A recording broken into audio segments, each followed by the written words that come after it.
The NPR broadcaster's voice filled the quiet cabin of my car, steady and clipped. In sports and business news today, the bitter legal battle over the San Diego Padres continues, the host announced. The widow of former owner Peter Seidler has filed a 91-page lawsuit against her late husband's brothers, alleging fraud and a breach of fiduciary duty. According to the filing, she claims her in-laws orchestrated a backdoor corporate maneuver to seize control of the franchise and push her children out of their rightful inheritance. I reached out and turned the radio dial until the dashboard clicked into silence. The quiet of the Nebraska evening rushed back in, but my pulse maintained a slow, heavy rhythm. I understood that widow's cold, calculating rage. I understood the sheer greed of brothers-in-law who view a dead man's wife not as family, but as an administrative hurdle to clear. I knew exactly how blood relatives could weep at a funeral and immediately begin plotting a corporate execution. Because just a few days ago, I sat at my own family table and watched them try to erase me. Before I tell you how I legally dismantled their local dynasty and repossessed the very roof over their heads, let me know your age and where you are watching from in the comments below. Hit that like button and subscribe to Pan of Vengeance if you have ever had to remind toxic in-laws that silence is not weakness. I am Avery Alexander, a 34-year-old agricultural auditor based in Lincoln, Nebraska. My job is to find the rot hidden deep inside corporate ledgers. I trace supply chain deficits, spot fraudulent crop yields, and predict bankruptcies long before the banks catch the scent. I am trained to look at a disastrous balance sheet and keep my heart rate steady. But nothing in my professional training prepared me for the ambush waiting for me at the Alexander family farm. It had been 14 months since my husband Ryan died in a grain silo accident. The sprawling farmhouse smelled of roasted pork, sweet corn, and the sharp scent of Evelyn's floral perfume. The air in the dining room felt thick, unbreathable. I only attended this Sunday dinner to keep Ryan's memory alive for our 8-year-old son, Lucas. But as I sat near the center of the oak table, cutting my food in the stifling quiet, the trap sprang shut. Before anyone spoke, I noticed the subtle shifts. My brother-in-law, Declan, bounced his knee under the table, a nervous habit he only displayed when hiding a debt. His wife, Harper, adjusted her designer watch, a piece of jewelry her husband's salary could not legitimately afford. Evelyn gripped her water glass so tightly her knuckles turned white. They were not just angry. They were terrified. I could smell their desperation beneath the scent of the dinner. They needed me gone, and they needed it done tonight. Evelyn cleared her throat. She stood up, smoothing the front of her pressed linen blouse, and tapped her glass with a butter knife. The forced chatter died instantly. Evelyn locked her eyes on mine. The look she gave me was a chilling blend of triumph and disdain. Family Evelyn began her voice carrying the practiced cadence of a Sunday school teacher. We have all tried to extend grace to Avery since we lost Ryan. But her distance, her refusal to participate in the family business, and her cold demeanor are casting a shadow over our healing. I kept my posture rigid. I refused to let her see me flinch. I skipped her business meetings because they always devolved into interrogations about my finances. I kept my distance because she used my grief as a prop for her church group. Therefore, for the emotional health of this family, Evelyn proclaimed, raising her chin, I propose a formal vote. I move that Avery be officially excluded from all future Alexander events. The words hung in the warm dining room. It was a targeted public execution. Instead of objections, I watched a horrific display of loyalty to the Alexander name. Evelyn raised her hand first. Then Declan raised his, staring intently at his empty plate rather than looking me in the eye. Beside him, Harper held her hand up high, a tight, satisfied smirk playing on her lips. One by one, aunts and cousins followed, 12 hands voting to cut me out. A small, trembling weight pressed against my side. Lucas had been sitting quietly, obediently, eating his dinner. Now his fork lay abandoned. His brown eyes were wide with confusion and profound hurt.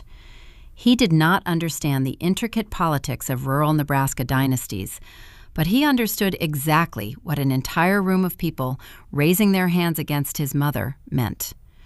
"Mom," Lucas whispered, his voice cracking, "why are they doing this?" My heart fractured. The clinical armor I wore for my profession melted, replaced by the fierce, protective instinct of a mother. I reached out and pulled him against my side, wrapping my arms securely around his shaking shoulders. I kissed the top of his head, murmuring softly to calm him.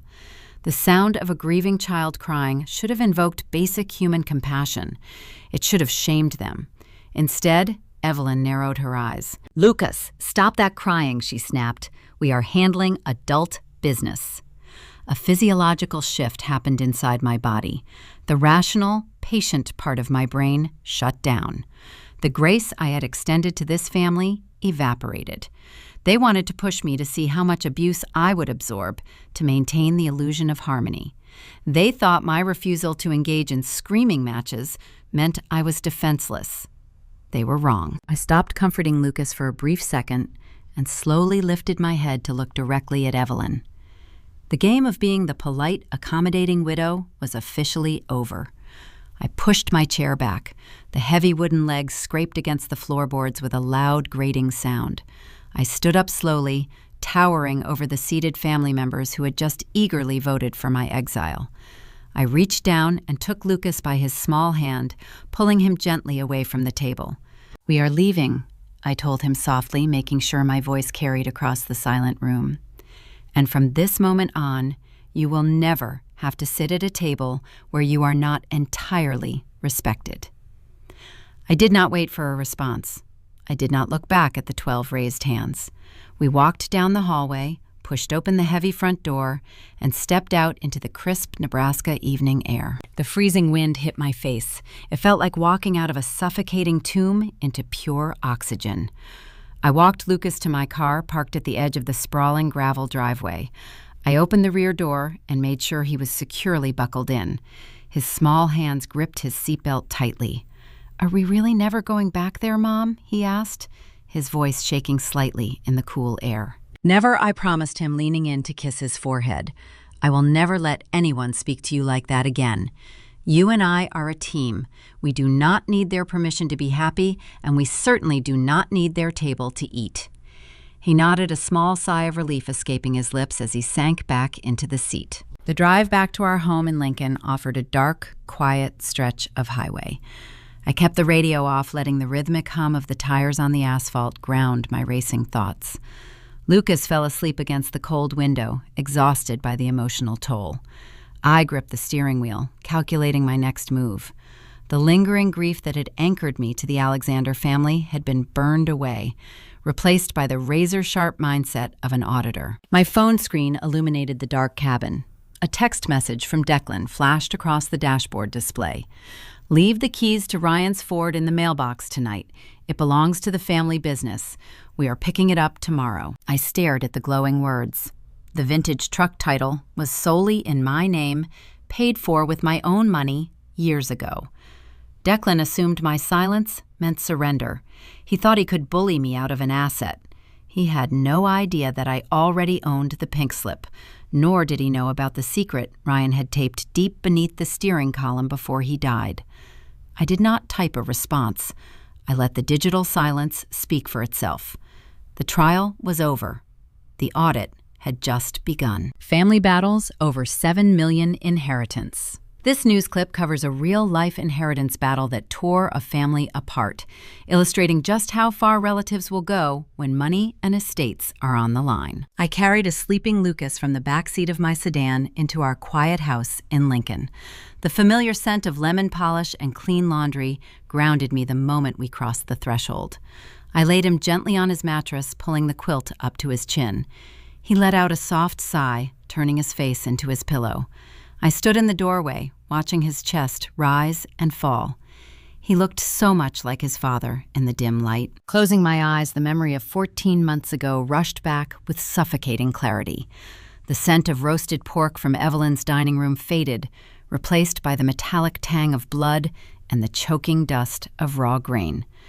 I remembered the frantic phone call from the co-op manager. I remembered driving blindly toward the towering steel silos, the red and blue flashing lights reflecting off the corrugated metal. The structural support had given way. Ryan had been inside, inspecting the lower hatch.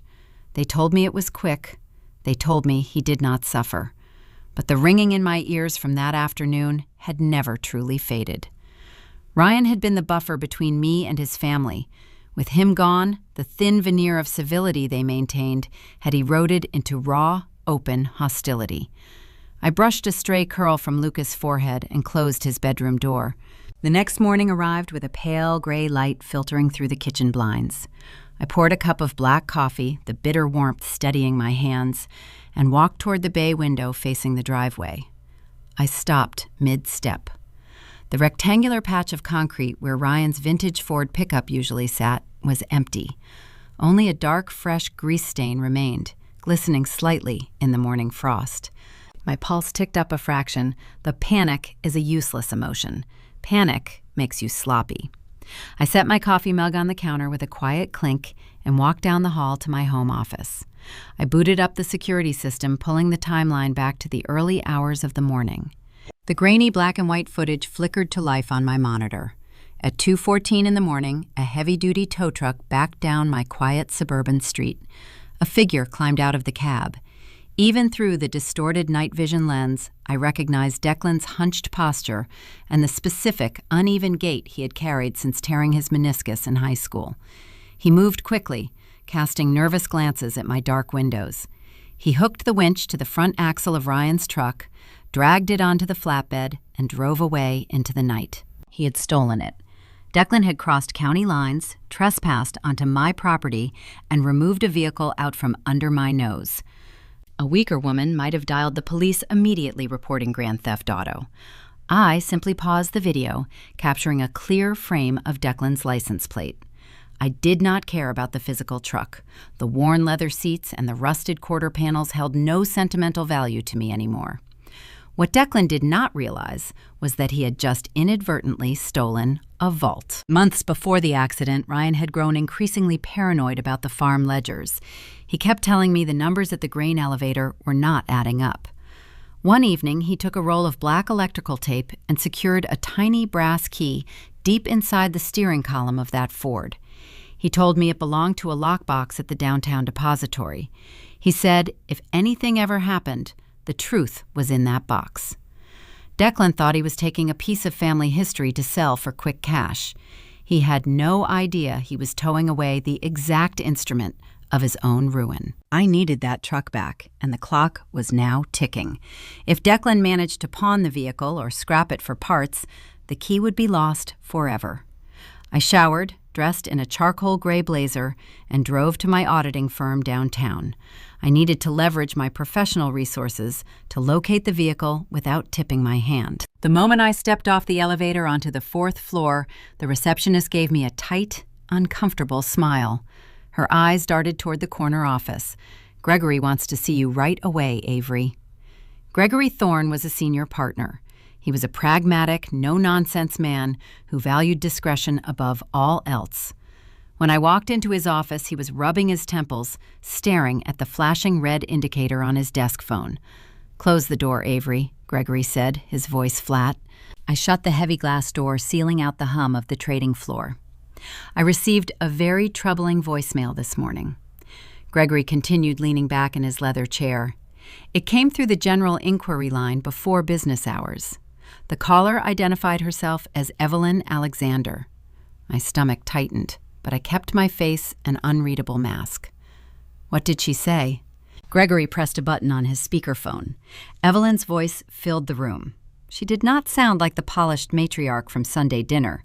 She sounded frantic, breathless, and deeply concerned. "Mr. Thorne, you need to look into Avery Alexander's mental state."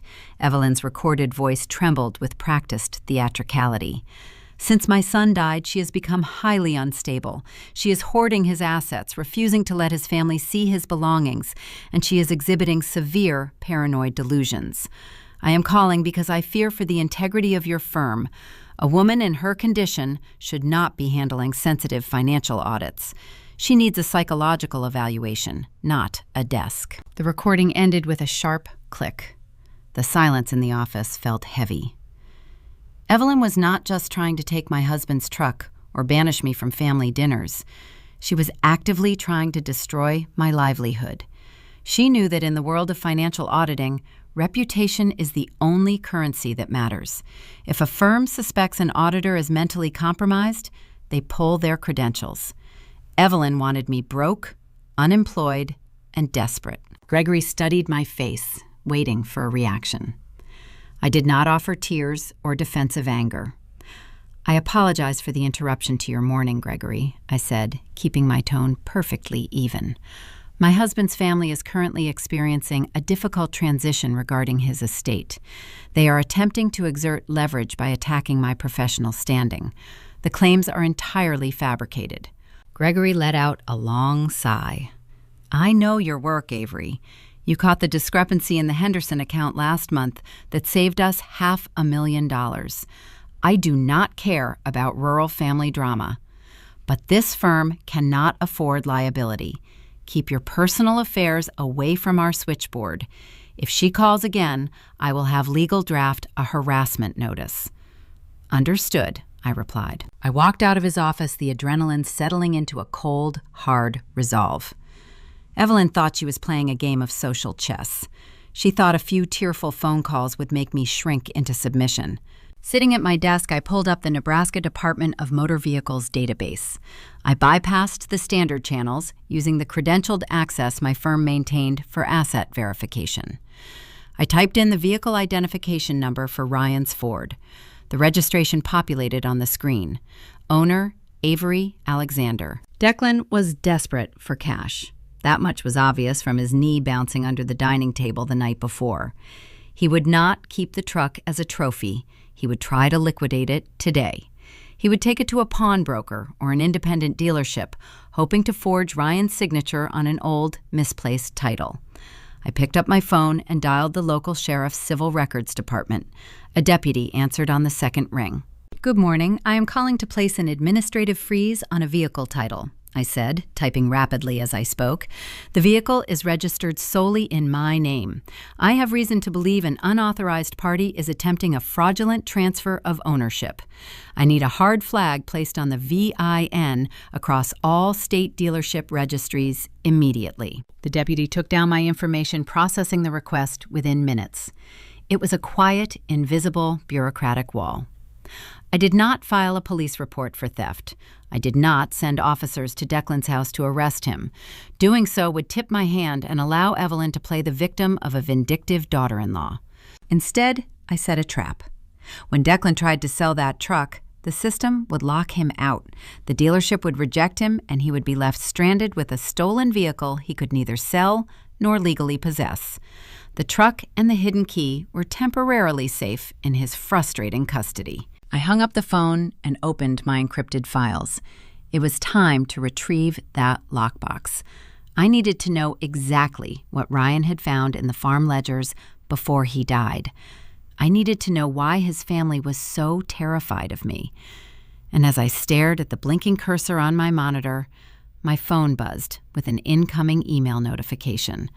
The sender was Declan, and the subject line read, "Urgent tax documents." I clicked open the message, unaware that the contents were about to hand me the exact weapon I needed to tear their dynasty down to the studs. The call came just before the lunch hour.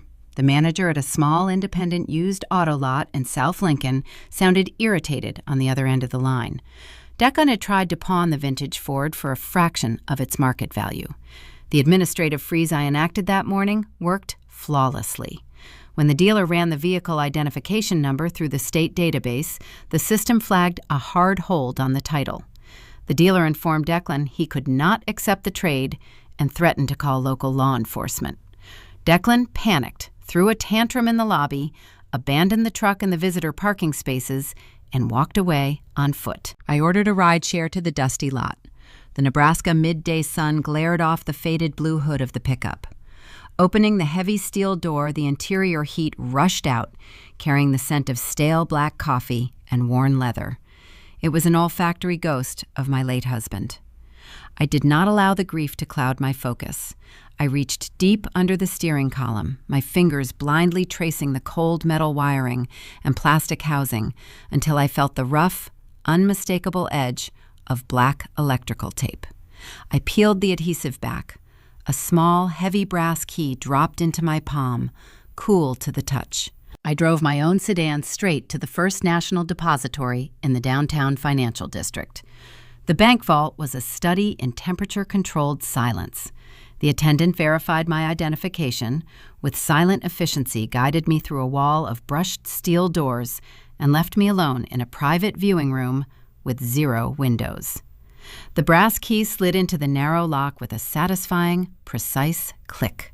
Inside the long metal drawer rested a single, thick manila envelope. I pulled it out, untied the string closure, and spread the crisp white pages across the polished mahogany table. The header on the primary document bore the name Apex Agri Holdings, a limited liability company. My eyes scanned the dense legal jargon, my professional training parsing the complex clauses with rapid precision. It was a commercial warranty deed, bound to a corresponding lease agreement. I checked the parcel identification numbers against the listed municipal coordinates. The address belonged to the Alexander Agri Supply. The towering grain elevators, the sprawling equipment warehouse, the cracked concrete lot where the family conducted their daily operations. The truth snapped into focus, recontextualizing the entire history of my marriage. 3 years ago, the farm supply business had been quietly drowning in insurmountable debt. Evelyn was far too proud to beg for help, especially from the daughter-in-law she viewed as a sophisticated, untrustworthy outsider. Ryan knew his mother would rather face foreclosure and public ruin than accept a financial bailout from my auditing firm. So my husband orchestrated a silent, brilliant maneuver. He formed Apex Agri Holdings as a blind corporate entity, purchased the commercial land out from under their desperate creditors, and became his own family's landlord. He utilized a third-party property management group based in Omaha to collect the monthly rent and handle the maintenance paperwork. This ensured Evelyn and Declan never discovered the true identity of the owner holding their leash. I turned to the final page of the stack, locating the operating agreement for the LLC. Ryan had listed himself as the primary member with full, uncontested transfer of ownership, defaulting to me upon his passing. I owned the ground beneath their boots. Every steel silo, every supply warehouse, every square inch of the pavement they parked on belonged to me. While I digested this profound hidden leverage, my phone buzzed against the mahogany table. The screen displayed a notification from a social media platform. A mutual acquaintance had shared a post published by Harper. I tapped the alert. A high-resolution image filled my screen, taken just last night in Evelyn's dining room. It showed the 12 family members raising their wine glasses in a celebratory toast. The caption below read, "Protecting our peace from toxic outsiders. Family first." Harper was actively spinning a public narrative. She wanted the local agricultural community to view my departure as a necessary healing cleansing. She was framing the family as the noble victims of my supposed instability, securing their social status while dealing a calculated blow to my reputation. I set the phone down on the table. A quiet, clinical smile formed on my face. They were raising a glass to a hollow victory inside a fortress they did not actually own. I turned my attention back to the digital world, opening the email Declan had sent me earlier that morning. The subject line read, "Urgent tax documents." The message was brief, dripping with unearned corporate authority. Declan claimed the family operating company was undergoing a routine restructuring to streamline their tax liabilities. He demanded I sign the attached relinquishment form, turning over the 5% generic equity Ryan had left me. Declan framed the transfer as a minor administrative detail, insisting my signature was required to sever my ties to the family business for good. An amateur would have signed the document just to be free of their toxicity. An emotional widow would have hired an attorney to fight for the meager 5% out of sheer spite. I did neither. I put on my auditor hat and placed Declan's printed email side by side with the Apex commercial lease agreement. Numbers tell a story that desperate people try to hide. I read through the specific landlord requirements Ryan had established in the contract. My finger stopped at Section 4, Paragraph B. It was an accelerated default clause tied to mandatory infrastructure upgrades. Every 5 years, the tenant was required to complete comprehensive safety modernizations on the grain silos to maintain compliance with the commercial lease. I checked the calendar app on my phone. The 5-year mark was approaching in less than 30 days. The entire financial picture painted itself in my mind with crystal clarity. Replacing the internal mechanisms of those aging steel silos would cost hundreds of thousands of dollars. Declan, acting as chief financial officer, had likely drained the operating accounts to fund his own lifestyle. The nervous knee bouncing under the table, the desperate attempt to steal and pawn Ryan's truck, the frantic, rushed push to vote me out of the family hierarchy. Declan was broke. The business was technically insolvent. He could not afford the mandatory upgrades required by his faceless Omaha landlord. He needed a rapid infusion of cash to save his own skin. He needed an emergency commercial bank loan. But no underwriter in the state of Nebraska would approve a high-risk loan without the signature of every registered equity holder on the books. Declan desperately needed my 5%. He held the public vote to break my spirit, hoping a defeated, isolated widow would blindly sign away her shares just to escape the hostility and the shunning. He was not trying to protect the family legacy. He was trying to use my equity to collateralize his own hidden debt. I closed the folder, slipping the heavy legal documents into my leather briefcase. Declan thought he was playing a high-stakes game of chess, oblivious to the fact that I owned the entire board. I did not need to fight him for 5% of a failing operating company when I had the power to evict the entire enterprise with a single certified letter. I walked out of the depository, the crisp afternoon air filling my lungs. I needed to draft a tactical response, one that would give Declan just enough rope to hang himself without realizing the trap had sprung. But as I unlocked my car door, my phone erupted with a shrill, piercing ringtone. The caller identification did not display a family member or a corporate client. It was the front office of Lucas Elementary School. I answered the call, the sterile voice of the school administrator cutting through the background noise of the recess playground. "Mrs. Alexander, we have a situation in the main office," the receptionist stated, her tone tight with rising alarm. "Your sister-in-law, Harper, is here. She is demanding we release Lucas into her custody." The corporate battlefield vanished, instantly replaced by a primal, terrifying reality. The Alexanders were no longer just coming for my assets or my reputation. They were coming for my son. The heavy mahogany door to Gregory's office clicked shut, sealing us inside. Gregory did not look up from his desk. He was staring intently at a formal termination of services document. The letterhead belonged to the Platte Valley Agricultural Cooperative, one of the most lucrative auditing accounts our firm managed. I had spent 2 years untangling their supply chain deficits, saving their board of directors hundreds of thousands of dollars. Now they were dropping our contract without warning. Gregory slid the single sheet of paper across the polished wood. "Read the second paragraph, Avery," he instructed, his voice devoid of its usual professional warmth. I scanned the typed words. The board cited a recent restructuring of their risk management portfolio, but the subtext was written in plain, brutal English. They had received disturbing information regarding the mental fitness of their lead auditor. The rumors circulating through the local farming community painted a picture of a grieving widow who had lost her grip on reality. They were told I was a woman currently involved in a volatile dispute over her late husband's estate, someone who could no longer be trusted with sensitive financial data. Evelyn had not stopped at a single voicemail. She had spent the last 48 hours weaponizing her social status. She used the Sunday church service to whisper poisoned lies into the ears of every farm owner and seed distributor who would listen. She was systematically burning my professional reputation to the ground. The question echoed in the sterile silence of the corner office. Was my strategy of silent detachment a fatal error?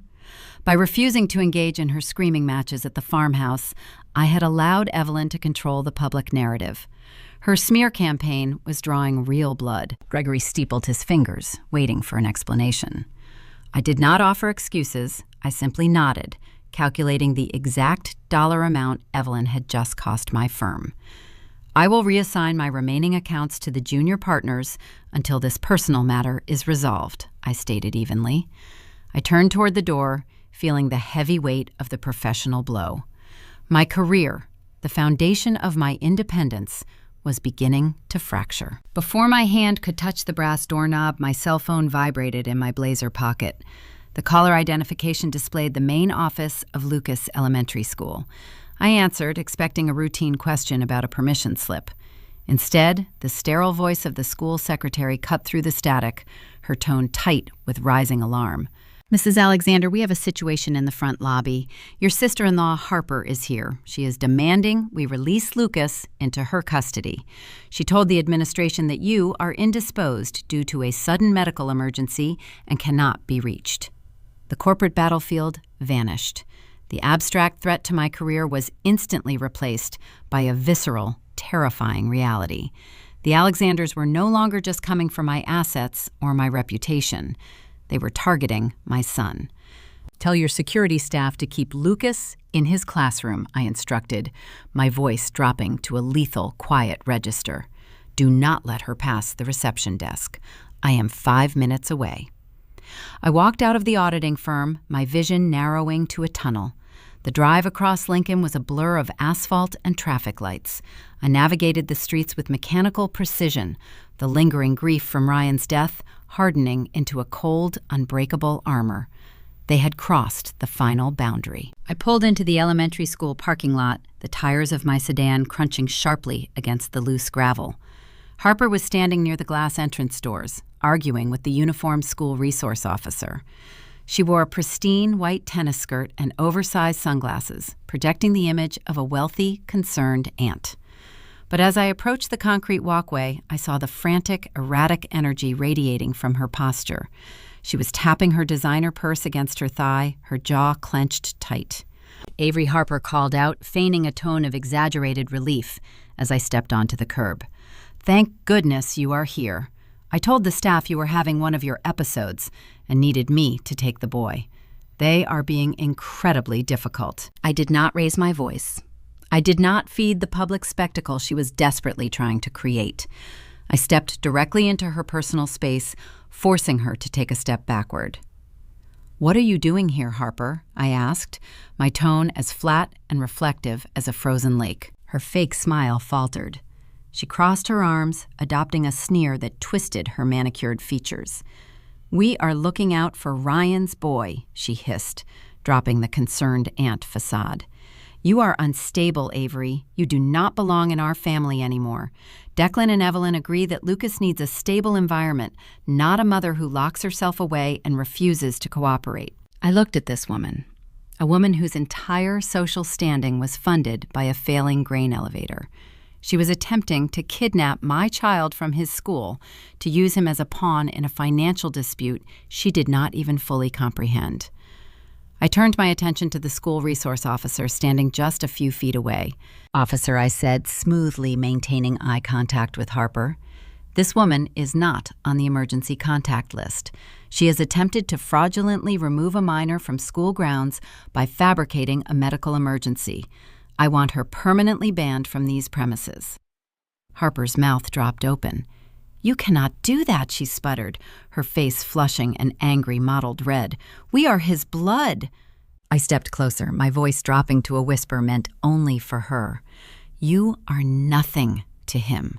If you ever come within 100 yards of my son again, I will not call the school administration.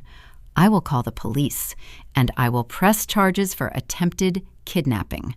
Now get off this campus before I have you arrested in front of the entire parent pickup line. Harper stared at me, the arrogance draining from her eyes, replaced by a sudden, sharp fear. She realized I was not playing a social game. She spun on her heel, marching back to her luxury sports utility vehicle, the tires screeching as she fled the parking lot. I sat in the driver's seat of my sedan, the engine idling in the quiet school parking lot. Lucas was safe inside his classroom, completely unaware of the storm that had just broken outside his window. I rested my forehead against the leather steering wheel, piecing the erratic puzzle together. Harper's desperate attempt to take Lucas was not born out of genuine familial concern. It was a symptom of total financial panic. Declan was running out of time. The commercial lease renewal for the agri-supply was looming, and the bank was demanding my signature to authorize his fraudulent loan. They believed that if they controlled Lucas, they could force me to the negotiating table. They thought they could break my spirit by threatening the only thing I had left.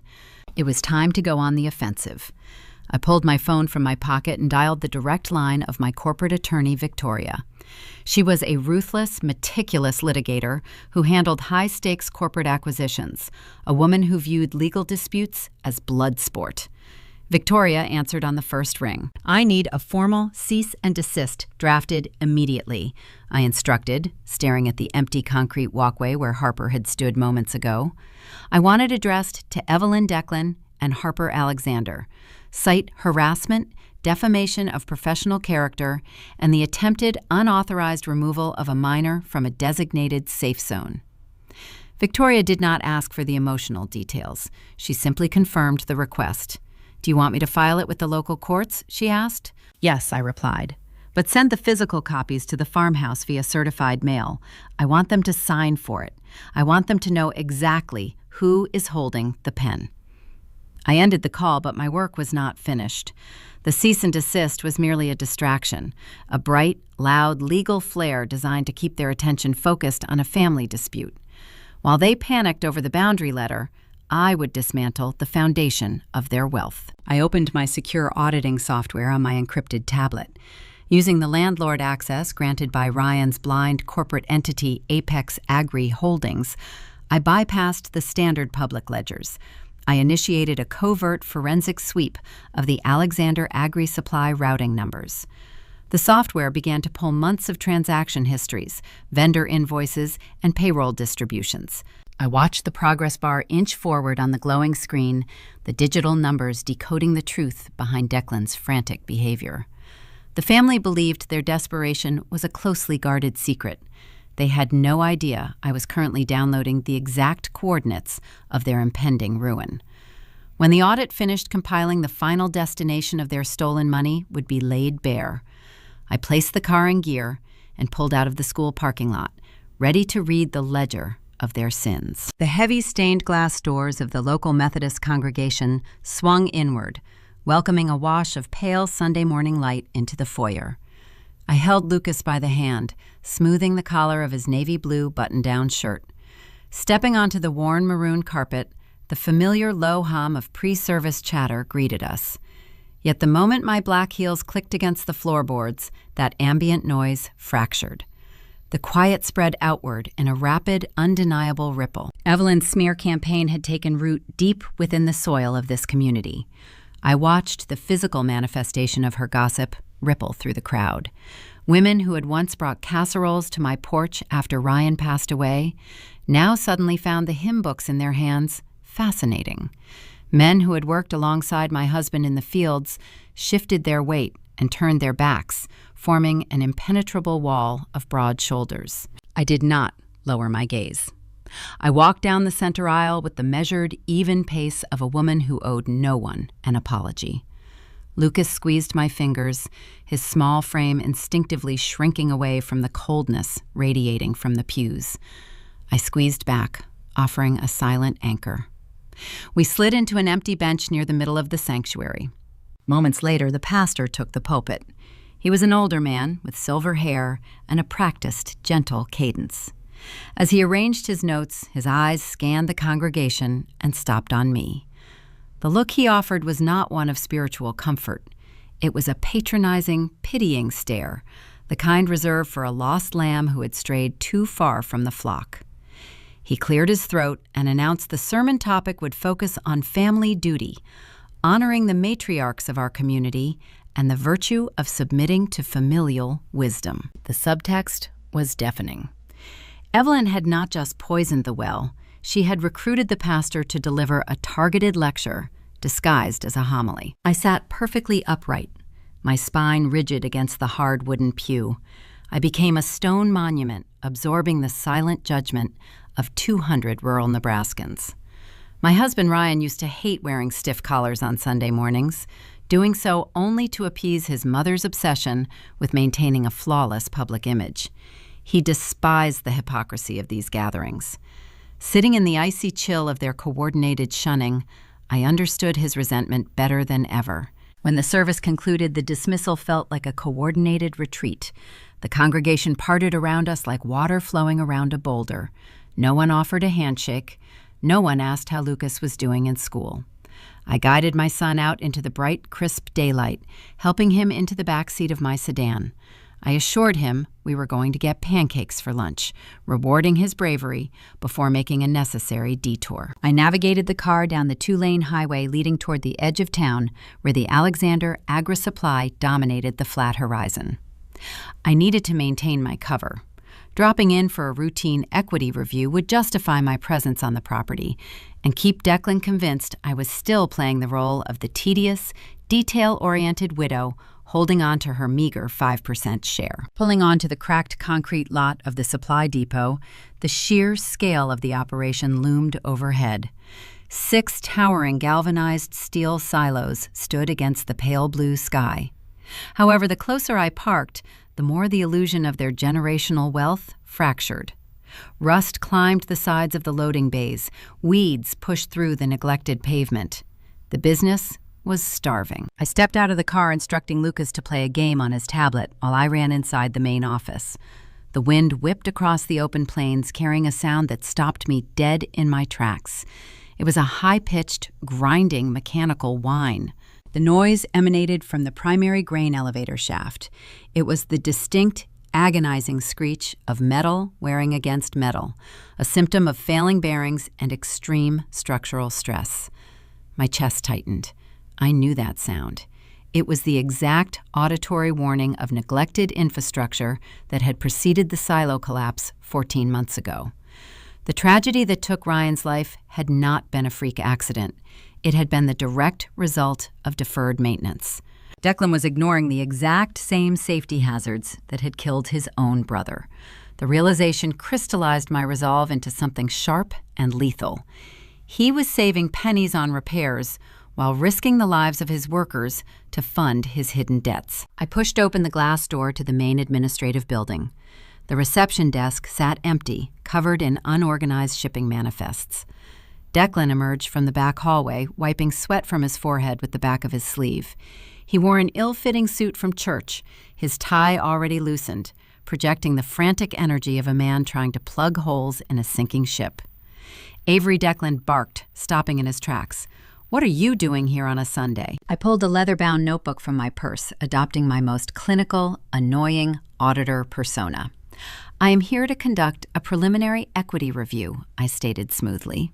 "Since you are so eager for me to sign over my 5%, I need to evaluate the current asset depreciation before finalizing any tax documents." Declan let out an exasperated groan, running a hand through his thinning hair. "You do not need to do an audit. You just need to sign the paper. We are running out of time." "Time for what, Declan?" I asked, tilting my head, feigning innocent curiosity. He paced behind the reception desk, his frustration boiling over. He needed a scapegoat, and he eagerly handed me the knife. "We are being squeezed," he complained, waving a hand toward the ceiling. "We have a faceless corporate landlord breathing down our necks. This holding company, Apex, whatever they are, bloodsuckers. They are demanding ridiculous infrastructure upgrades to renew our commercial lease. They do not care about this family or this town. They only care about bleeding us dry." The dramatic irony settled over the room like a heavy, exquisite blanket. Declan was standing 3 feet away from me, loudly insulting the very entity that held the deed to the ground beneath his expensive leather shoes. He was complaining to the apex predator about the teeth closing around his throat. "I need that 5% transferred to my name by Friday," Declan insisted, stepping closer, attempting to use his physical height to intimidate me. "If I do not secure a commercial bank loan to fight these corporate parasites, they will try to default our lease. I cannot fight a shadow corporation without full equity control. You have to sign the release, Avery. It is the only way to save Ryan's legacy from these vultures. I looked into his panicked, bloodshot eyes. He was begging me to hand him the shovel so he could finish digging his own grave. He truly believed he was outsmarting an anonymous conglomerate, entirely oblivious to the fact that his landlord was currently staring right back at him, holding a notebook. I will take your timeline into consideration, I replied, my voice a soothing, polite hum. A genuine smile touched the corners of my mouth for the first time all week. I assure you, Declan, Apex Agri Holdings will get exactly what they deserve. I turned and walked out of the office, leaving him standing in the dusty lobby. The grinding whine of the failing silo echoed across the concrete lot as I returned to my car. Declan thought he was pressuring a broken widow. He had no idea that while he was busy whining about his anonymous landlord, the certified boundary letter drafted by my corporate attorney was currently sitting inside the farmhouse mailbox, waiting like a coiled snake for Evelyn to open it. The tracking page on my secondary monitor refreshed with a quiet digital chime. A bright green checkmark appeared next to a 12-digit postal code. Delivered. Signed for by Evelyn Alexander at 1:14 in the afternoon. I leaned back in my ergonomic office chair, tracing the rim of my coffee mug with my index finger. The certified package Victoria drafted was not a simple warning. It was a meticulously categorized catalog of their transgressions, printed on heavy, watermarked legal paper. The document outlined Harper trying to bypass elementary school security protocols. It detailed Declan trespassing on my property in the dead of night to tow away a vintage Ford. It documented Evelyn initiating a campaign of professional defamation aimed at my auditing firm. Victoria had wrapped their chaotic, desperate actions in cold, sterile legal terminology, explicitly threatening a civil protective order if the harassment continued. For the past 14 months, Evelyn operated under the assumption that rural social hierarchies insulated her from real-world consequences. She believed her status as a church elder and a farm matriarch granted her immunity. Holding that certified letter in her manicured hands would be the first time anyone had forced her to look at a mirror reflecting her own criminal behavior. I did not have to wait long for the reaction. Barely 40 minutes after the delivery notification lit up my screen, the heavy crunch of tires tearing across the loose gravel of my driveway broke the suburban quiet. Through the bay window of my home office, I watched Evelyn's dark silver Buick slam into park, the front bumper jarring over the edge of my lawn. She threw the driver's side door open. The polished, devout matriarch who had orchestrated my exile at the Sunday dinner table was nowhere to be found. Evelyn marched up the concrete walkway with a rigid, furious stride. Her usual perfect floral blouse was wrinkled. Her face flushed a deep, mottled red. I did not move toward the foyer. Instead, I clicked over to the security camera feed on my desktop monitor. The motion sensor triggered, drawing a yellow digital box around Evelyn's face as she stepped onto the porch. She did not bother ringing the doorbell. She balled her hand into a fist and began pounding on the heavy oak door. The dull, rhythmic thuds echoed through the empty hallway of my house. Avery Evelyn shrieked, her voice muffled but distinct through the thick wood and the exterior microphone. "Open this door right now. You do not get to hide behind some overpriced city lawyer." I took a slow, deliberate sip of my dark roast coffee. The bitter warmth grounded me. I adjusted the volume on my computer speakers, letting her unhinged demands fill my quiet office. "You think a piece of paper frightens me?" Evelyn demanded, striking the door again, the rings on her fingers scraping against the paint. "We built this town. My father poured the foundation of the agri-supply. Ryan gave his life for that business. You are nothing but a gold-digging outsider trying to steal a legacy that does not belong to you. You are trying to take my grandson. You are trying to steal my son's truck. You will drop this pathetic legal threat today, or I swear to God I will make sure you cannot show your face in this state ever again." She leaned in close to the doorbell camera, her eyes wide, her breath fogging the small glass lens. She wanted a fight. She needed me to open that door to yell back, to engage in the hysterical, emotional warfare she thrived on. If I engaged, she could twist the narrative. She could go back to her congregation and claim I attacked her when she came to make peace. I remained seated.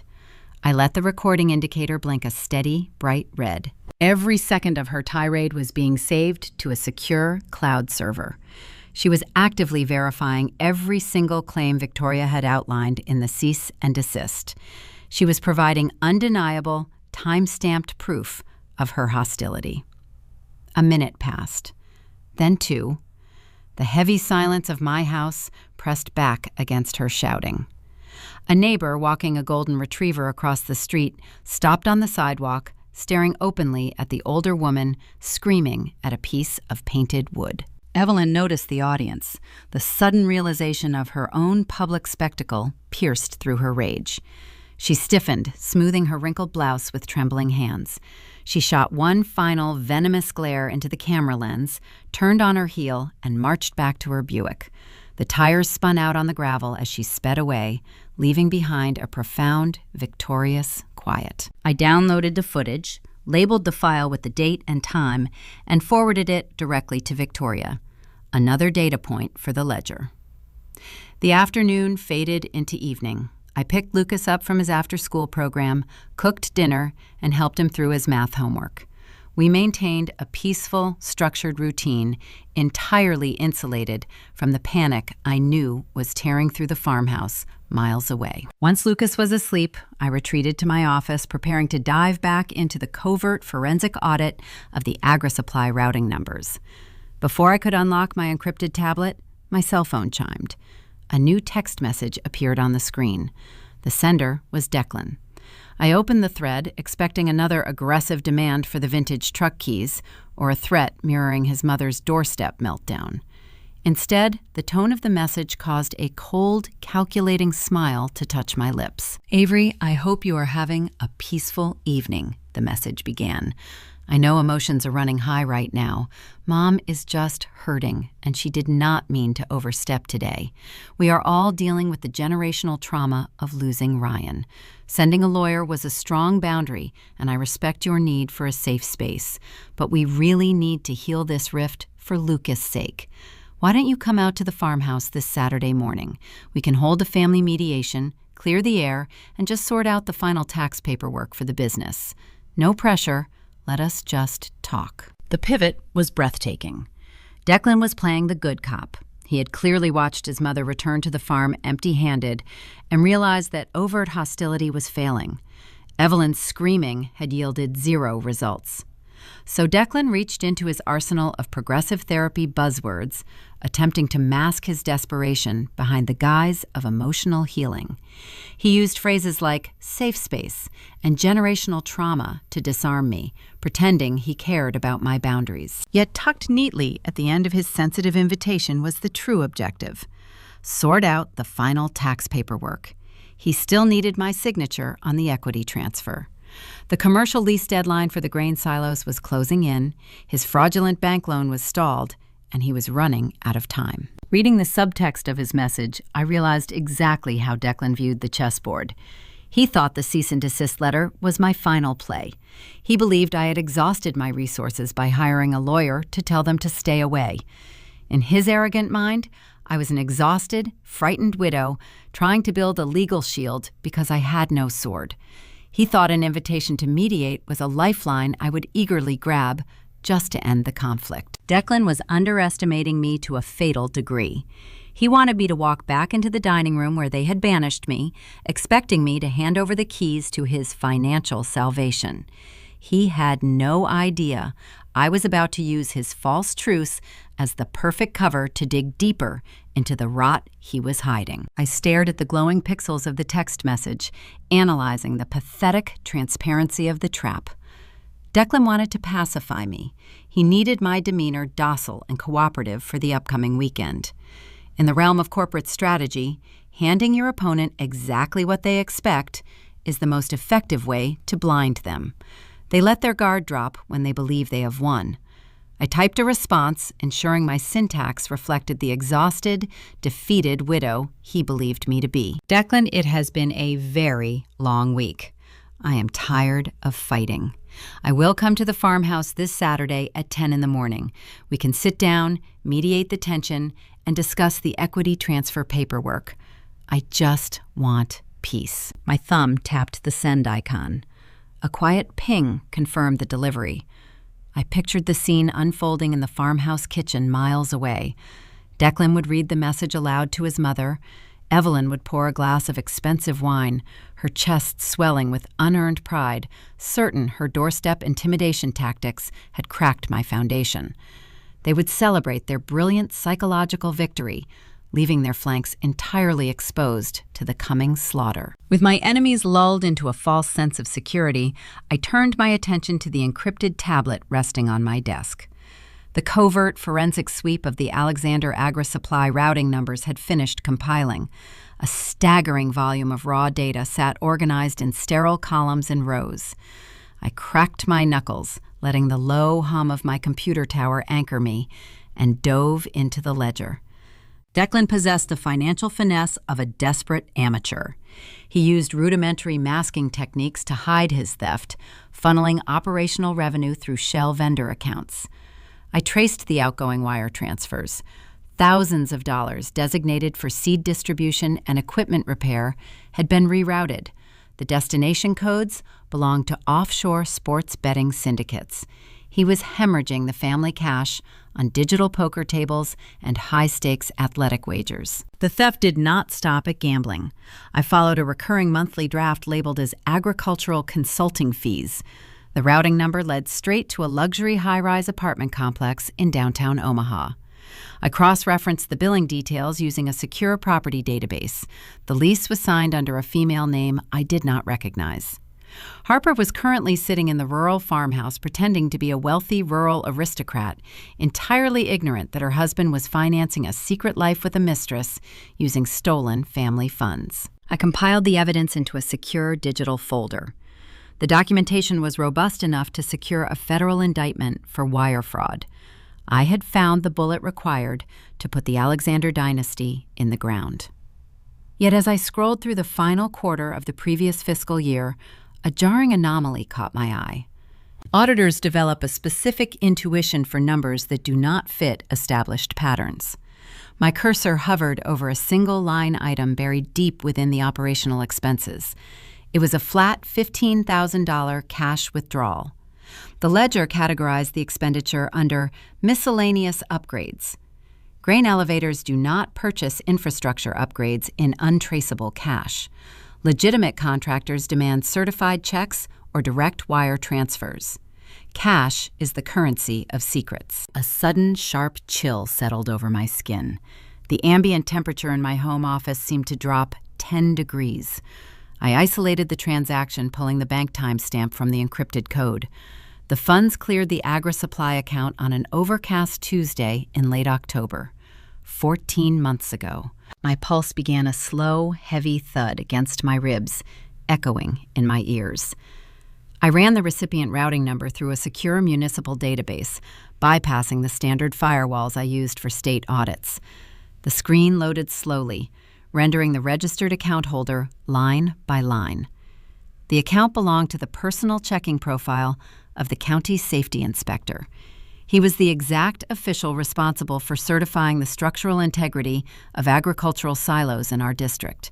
I checked the calendar dates on my secondary monitor. The $15,000 transfer hit the inspector's account exactly 3 days before the structural collapse. The breath caught in my throat, choking me. The steel walls of the silo had not failed due to an unforeseeable mechanical fluke. They failed because Declan embezzled the capital earmarked for mandatory repairs. He drained the maintenance fund to pay his bookies and his mistress. When the safety inspector arrived to conduct the routine 5-year certification, Declan handed him $15,000 in stolen cash to look the other way. The inspector signed the compliance forms, ignoring the rotting steel and the failing internal bearings. 3 days later, my husband climbed into the lower hatch of that silo to check a jammed auger. He never came out. My vision blurred the edges of the bright monitor swimming in a dark haze. A physical ache ripped through my chest, sharp and suffocating. I pushed my chair back. My hands gripped the edge of the mahogany desk so tightly my fingernails dug into the polished wood. The room spun, the sheer weight of the betrayal pressing down on my shoulders. Declan did not just steal money. His greed built the coffin Ryan died in. Evelyn did not just cover for a thief. She harbored the man who killed her own son. They had spent the last year pretending to mourn, sitting in the front pew at church, accepting casseroles and sympathy from the community, all while knowing their own corruption had caused the funeral. And they had the unmitigated audacity to tell my grieving child that I was the toxic element in the family. The narrative of my vengeance fundamentally shifted in that silent room. I was no longer planning a simple corporate eviction. I was not just going to seize their property and expose their debt to save my own reputation. I stood up, my legs trembling, before locking into a rigid, unyielding stance. I printed the ledgers, the routing numbers, and the time-stamped wire transfers. The printer hummed, spitting out the undeniable proof of manslaughter. I organized the crisp white pages into 2 distinct black folders, sliding them carefully into my leather briefcase. The cold clinical auditor vanished into the ether. In her place stood an executioner. I was going to walk into that farmhouse on Saturday morning. I was going to let them smile. I was going to let them think they had won. And then I was going to burn their entire world to ash. The glow from the computer monitor cast long, harsh shadows across my home office. I stared at the printed bank statement resting on the mahogany desk, the ink still warm from the machine. $15,000, withdrawn in cash, handed to a county safety inspector 3 days before the structural supports of the main grain elevator buckled. The sterile numbers on the page mutated, forming a direct, undeniable line to the metallic groan of collapsing steel that took my husband's life. My lungs forgot how to draw air. A sudden sharp chill radiated from my chest, spreading outward until my fingertips went numb. I pushed my chair back, the wheels catching on the rug, and stood up. The room felt disorienting, tilted off its axis. I braced my hands against the edge of the desk, bowing my head as the sheer weight of the betrayal crushed down on my shoulders. For 14 months, I operated under the assumption that the agricultural tragedy was an act of God, a tragic, unforeseeable failure of aging infrastructure. The local authorities called it a catastrophic metal fatigue anomaly. The insurance investigators stamped their reports with terms like unpredictable environmental stress. Evelyn used those exact phrases at the funeral, dabbing her dry eyes with a lace handkerchief while leaning on Declan's arm for support. It was all a lie, a calculated, lethal fabrication designed to protect a thief. As an auditor, I understand the mechanics of agricultural supply depots just as well as I understand their ledgers. Grain silos require routine, rigorous maintenance. The internal augers, the load-bearing retaining walls, the pressure valves, handling thousands of tons of raw crop, all demand cyclical replacements. The 5-year commercial lease renewal Ryan drafted through his blind holding company specifically mandated those exact upgrades. Declan knew the deadline was approaching. He also knew he had drained the maintenance capital to fund his offshore betting syndicates and his downtown Omaha mistress. When the county safety inspector arrived to conduct the mandatory structural review, Declan faced a choice. He could admit his theft to the family, face the financial ruin of the business, and lose his unearned status in the community. Or he could buy a signature. He chose his own ego over his brother's life. He handed a corrupt official $15,000 in stolen cash to rubber stamp a passing grade on a failing structure. 3 days later, Ryan climbed into the lower hatch of that specific silo to investigate a jammed mechanism. The rusted, compromised steel, having never received the mandated reinforcements, buckled under the immense weight of the grain. My vision narrowed to a single, hyper-focused point. The physical ache of grief that had anchored my chest for over a year hardened. The sorrow calcified into a dense, unbreakable weapon. I stopped gasping for air. My breathing slowed, evening out into a steady, predatory rhythm. The parameters of my retaliation shifted in that silent room. A few hours ago, my goal was strict financial preservation. I intended to execute the eviction clause, seize the commercial property, and expose Declan's embezzlement to save my own professional reputation. I wanted to force Evelyn to confront the reality of her failing dynasty and secure the assets for my son. That plan now felt inadequate. Financial ruin was a penalty for theft. It was not a sufficient punishment for manslaughter. Evelyn did not merely exile a grieving widow to protect her local social standing. She harbored the man who signed her own son's death warrant. Declan did not just steal a vintage Ford truck or demand my equity shares. He walked into my house, smiled at my child, and played the role of the grieving uncle while knowing his own boundless greed put Ryan in the ground. I reached for the stack of freshly printed documents. My hands were no longer shaking. A cold, profound clarity settled over my mind, sharpening my focus to a razor edge. I was the widow they thought they could break, but I was also the exact instrument of their impending destruction. I was going to tear their entire reality apart, brick by brick. The quiet hum of the desktop tower was interrupted by the sudden sharp vibration of my cell phone resting near the keyboard. The screen illuminated, cutting through the dim lighting of the office. A new text message notification appeared. The sender was Declan. I picked up the device, swiping the screen to read the incoming text. Just confirming our meeting for 10 o'clock Saturday morning, Avery. Mom is putting on a pot of coffee.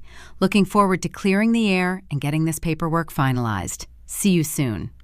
At the end of the sentence, he had appended a simple, yellow, smiley face emoji. I stared at the digital icon. The sheer, blinding hubris required to send that message was staggering. He was sitting in the farmhouse feeling smug and victorious. He believed his pivot to a cooperative therapeutic tone had successfully manipulated a vulnerable woman. He thought the boundary letter drafted by my attorney was the peak of my defensive capabilities. He envisioned me walking into their dining room on Saturday, head bowed, ready to sign over my 5% equity just to escape the familial tension. He had no idea that the woman he expected to subjugate had just decoded the murder of her husband. He was gleefully confirming an appointment with his own executioner. I did not type a reply. The time for digital games and false surrenders had passed. I set the phone face down on the mahogany surface, severing the connection to his arrogant delusion. Moving with deliberate, methodical precision, I began organizing the evidence. I pulled 2 distinct heavy black folders from the bottom drawer of my filing cabinet. The presentation of their ruin needed to be flawless. In the first black folder, I placed the commercial lease agreement from Apex Agri Holdings. I included the official notice of accelerated default, highlighting the specific infrastructure clauses Declan had violated. This folder represented the end of their generational wealth. It was the eviction notice that would strip Evelyn of her unearned status and cast her out of the agricultural community she ruled with such desperate pride. In the second black folder, I assembled the criminal dossier. I neatly stacked the offshore betting receipts, the wire transfers to the Omaha condominium, and the fake vendor invoices. On top of those documents serving as the killing blow, I placed the bank record showing the $15,000 cash withdrawal and the corresponding routing number belonging to the county safety inspector. This second folder represented the end of Declan's freedom. It was the undeniable proof of his lethal negligence, a direct ticket to a federal penitentiary. I closed both covers, the thick cardboard yielding with a quiet, satisfying snap. I slid the twin folders into the primary compartment of my leather briefcase, snapping the brass buckles shut. The trap was set, baited, and primed. They wanted a family mediation. They wanted to sit at the oak table and force my compliance. I was going to grant their wish. I would walk into the farmhouse on Saturday morning. I would let Evelyn pour the coffee. I would let Declan present his fraudulent tax forms. I would sit in the exact chair where they held the vote to banish me, and I would wait for the perfect moment to drop the guillotine. I turned off the desk lamp, plunging the office into darkness. The Nebraska night stretched out beyond my window, quiet and unforgiving. Saturday was coming. Saturday morning broke with a crisp, biting chill sweeping across the Nebraska plains. Frost clung to the dormant stalks of the surrounding fields, mirroring the ice I carried in my chest. I steered my sedan down the familiar stretch of two-lane highway leading to the farmhouse. The radio remained off. I needed total silence to align my thoughts, allowing the clinical precision of my profession to eclipse any lingering remnants of familial obligation. I pulled into the sprawling gravel driveway, the tires crunching beneath the weight of my vehicle. The estate looked exactly as it had during my banishment. The white clapboard siding gleamed under the pale morning sun. The wraparound porch appeared welcoming to the untrained eye. But knowing the rotting foundation holding the structure upright stripped away any rural charm. I parked my car, turned off the ignition, and stepped into the freezing air. I had dressed with deliberate intention. There were no soft knit sweaters or accommodating denim jeans today. I wore a bespoke dark charcoal silk suit tailored to sharp, unforgiving angles. My heels clicked against the concrete walkway with the rhythmic, steady cadence of a ticking metronome. In my right hand, I gripped the handle of my leather briefcase. Inside rested the two black folders that would dismantle their dynasty. I did not look like a grieving widow returning to seek forgiveness. I projected the aura of a corporate executioner arriving to collect a debt. I pushed open the front door without knocking. The foyer smelled of bitter, dark roast coffee and Evelyn's signature floral potpourri, a cloying scent designed to mask the stale air of a closed house. The heavy grandfather clock in the hallway swung its brass pendulum back and forth, slicing the quiet into rhythmic, unavoidable seconds. Walking down the corridor, I entered the dining room. The suffocating atmosphere hit me instantly. This was the exact theater of my initial exile. The heavy oak table dominated the center of the room, polished to a high sheen. The cast of characters had assembled, waiting for their victim to take her mark. Evelyn sat at the head of the table. She wore a pristine, high-collared burgundy dress projecting the image of an untouchable matriarch. Declan occupied the chair to her right, leaning forward with his forearms resting on the wood. He had adopted the posture of a busy modern executive, dressed in a crisp white shirt with the sleeves rolled up to the elbows. Across from him sat Harper, swirling a ceramic mug of coffee, her designer watch catching the light from the chandelier overhead. An empty chair sat at the opposite end of the table, pulled out and waiting for me. Avery Evelyn began, her tone dripping with artificial saccharine warmth. "I am so glad you decided to be reasonable. Come in. Sit down." I poured a fresh pot of coffee for us. I stepped further into the room but did not move toward the empty seat. I remained standing near the entryway, my posture impeccably straight. My eyes swept over the three of them, cataloging the subtle, involuntary twitches betraying their confident charade. Declan's right knee bounced beneath the table. Harper's grip on her ceramic mug was tight enough to drain the blood from her knuckles. Evelyn's polite smile did not reach her eyes. They remained cold, calculating, and impatient. "Let us skip the pleasantries," Mom Declan interjected, attempting to steer the narrative. He slid a thin manila folder across the smooth oak surface toward the empty chair. "We all know why we are here. The past few weeks have been tense. We acknowledge that boundaries were crossed. But we need to finalize the tax restructuring today. The release forms for your 5% equity are right there. All we need is your signature on the bottom line, and we can all move forward on a path of healing." He spoke with the unearned authority of a man who believed his own lies. He thought utilizing therapy buzzwords would disarm me. I stared at the manila folder resting on the wood. It represented his desperate final grasp at salvation. He needed that signature to secure the fraudulent commercial loan. He needed that money to cover the $15,000 bribe he paid to hide his lethal negligence. I did not reach for the pen. I did not break my silence. I let my gaze slowly travel from the documents back to Declan's flushed face. The lack of compliance unsettled the room. Evelyn's artificial smile vanished, replaced by the rigid, commanding scowl she used to bend the local congregation to her will. "Do not stand there staring at us, Avery," Evelyn snapped, abandoning the welcoming mother routine. "We are offering you a clean break." Ryan poured his blood, sweat, and tears into the Agra Supply. That business is his legacy. You have a moral obligation to protect it. Signing those shares over to your brother-in-law ensures the company stays within the bloodline. You are doing this for the good of Ryan's memory.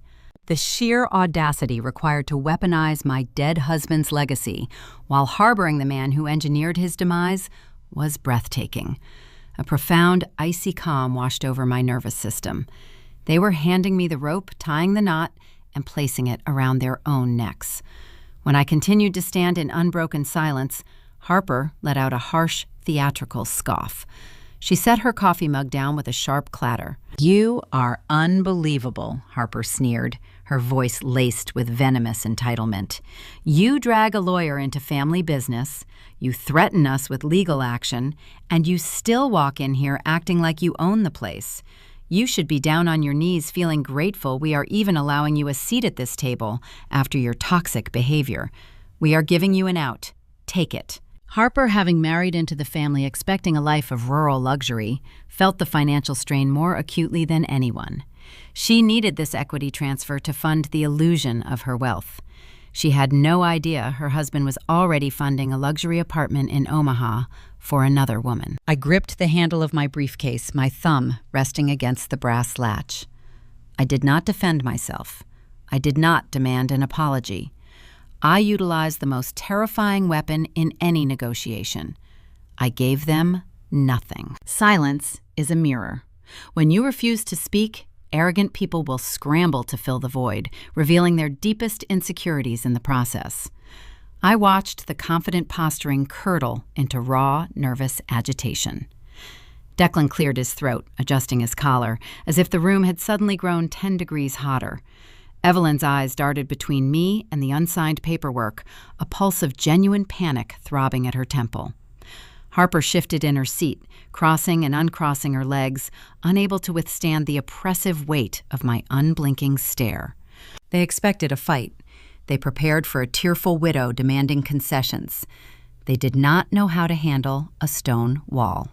"Listen," Avery Declan stammered, his executive persona fracturing. "The bank needs these forms filed by Monday morning. I am trying to save this family from a predatory corporate landlord. If you do not sign, the business goes under. Is that what you want? Do you want to be the reason Ryan's childhood home is foreclosed upon?" He was sweating now. A bead of perspiration traced a path down his temple. The clock was running out on his grand illusion. I glanced over my shoulder, looking down the hallway toward the foyer. The heavy brass pendulum of the grandfather clock swung with relentless precision. The minute hand clicked forward, aligning perfectly with the 12. It was exactly 10 o'clock in the morning. Right on cue, a sharp, authoritative knock echoed from the front door. The sound sliced through the suffocating tension of the dining room like a physical blade. Evelyn flinched, her head snapping toward the hallway. Declan froze, his mouth hanging slightly open. Harper looked at her husband, confusion wrinkling her brow. None of them expected a visitor. They had orchestrated this morning to be a private, isolated execution of my rights. "Are you expecting someone?" Evelyn asked Declan, her voice tight with suspicion. Declan shook his head, pushing his chair back. He wiped his sweating palms on his slacks and walked cautiously out of the dining room. I remained standing in my spot, pivoting slightly to watch the scene unfold in the foyer. Declan pulled the heavy oak door open. Standing on the porch was a tall, broad-shouldered man wearing a nondescript gray suit. He held a thick, sealed legal envelope in his left hand. The man did not smile. He did not offer a friendly rural greeting. "Are you Declan Alexander?" the man asked, his voice projecting a flat, bureaucratic authority. "Yes," Declan answered, his tone laced with defensive hesitation. "Who is asking?" "Are you the acting chief financial officer of the Alexander Agra Supply?" The man pressed, stepping an inch closer to the threshold.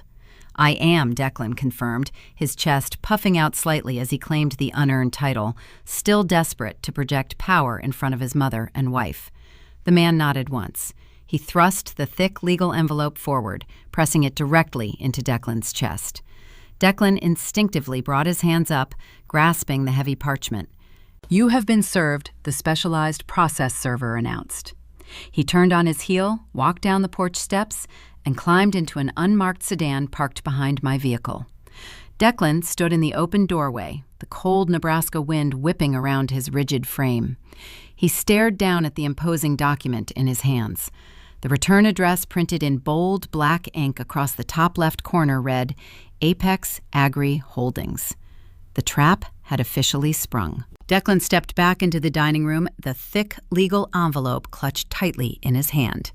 He forced a dismissive, arrogant chuckle, attempting to project unbothered confidence for his mother and his wife. The sound died in his throat the moment he tore the seal and pulled the crisp documents free. He expected a desperate legal plea from my attorney regarding the equity shares, perhaps a negotiated surrender of my rights.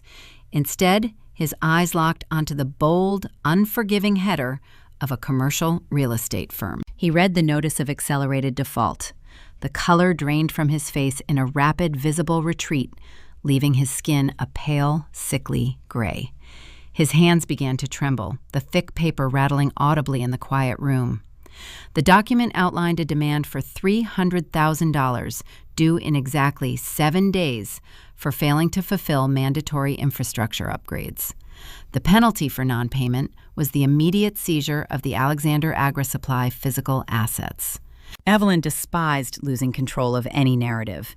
She pushed her chair back, marching over to her son, and snatched the papers directly from his shaking fingers. She adjusted her reading glasses on the bridge of her nose, her eyes scanning the dense legal jargon. She read the eviction threat. She read the staggering financial demand. Then her gaze drifted down to the bottom of the final page, searching for the signature of the corporate landlord that had been tormenting them. She found the registered agent block. She read my name, Avery Alexander. The realization struck Evelyn with the force of a physical blow. The air rushed out of her lungs in a sharp, ragged gasp. For 3 years, she had bragged to her church congregation about the brilliant commercial lease her family negotiated. She had spent the last 14 months treating me like a disposable, incompetent outsider, someone who required her guidance and permission to exist. Now, staring at the wet ink on the eviction notice, the undeniable truth fractured her reality. I was the anonymous holding company. I owned the ground beneath their silos. The power dynamic in the room flipped in a single, devastating heartbeat. I did not give them a moment to recover. I rested my hand on the brass latch of my leather briefcase. The metal felt cool and grounding against my skin. With a sharp click, I opened the compartment and extracted the first black folder. I tossed it onto the polished oak table. The folder glided across the smooth wood, stopping precisely between Harper and Declan. "Let us discuss the urgent tax restructuring of the family business," I stated my voice, carrying the sterile, unyielding authority of a courtroom judge. "You do not need my 5% equity to fight a predatory landlord, Declan. You need my signature to secure a fraudulent commercial loan because you have bankrupted the AgriSupply." Declan opened his mouth, stammering, trying to formulate a lie, but his vocal cords failed him. I did not wait for his defense. I recited the sins of his ledger from memory, projecting my voice so every syllable echoed off the dining room walls. I detailed the diverted operational revenue. I listed the routing numbers he used to funnel thousands of dollars away from seed distribution and equipment repair.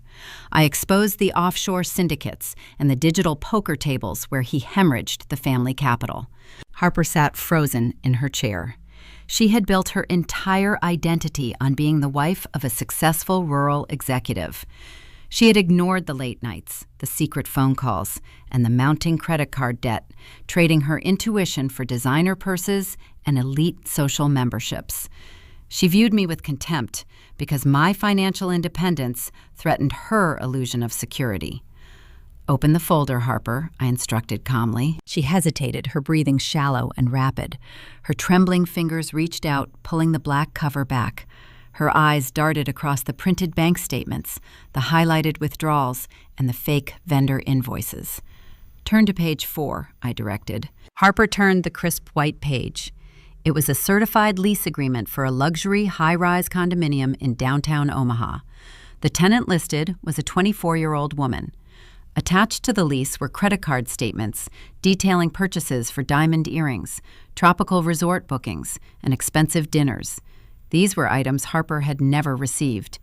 The secret life her husband funded with stolen money was laid bare under the bright chandelier light. The carefully curated illusion of Harper's marriage shattered.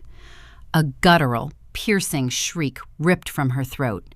It was the raw, agonizing sound of a woman watching her social standing and her personal reality incinerate simultaneously. She lunged across the oak table, abandoning all pretense of wealthy refinement. Her manicured hands curled into tight claws. She struck Declan across the face, the sharp smack echoing through the room. Her arms swept across the table, sending his ceramic coffee mug crashing to the floor. Dark liquid splattered across the baseboards and the expensive woven rug. She hit his chest, screaming questions about the other woman, demanding to know where her money went, her voice cracking with hysterical despair. Declan scrambled backward, raising his arms to shield his face from her relentless assault. He tripped over the legs of his own chair, crashing hard onto the floor. He pleaded with his wife, stammering pathetic, incoherent excuses, claiming the documents were a fabricated setup. But Harper held the bank-verified routing numbers in her hand. The truth was undeniable. Evelyn stood paralyzed, witnessing the destruction of her golden child. This was the son she championed over my husband. This was the son she believed would elevate the Alexander legacy to new heights, the man she entrusted with her financial future. The weight of her own hubris crashed down upon her shoulders. She dropped heavily into her chair at the head of the table. Her hand went to her chest, grasping the fabric of her burgundy dress. She struggled to draw breath, her face a portrait of profound, suffocating humiliation. The dining room she used to exert her dominance had transformed into a chaotic battlefield. I remained standing, an immovable pillar amidst their frantic unraveling.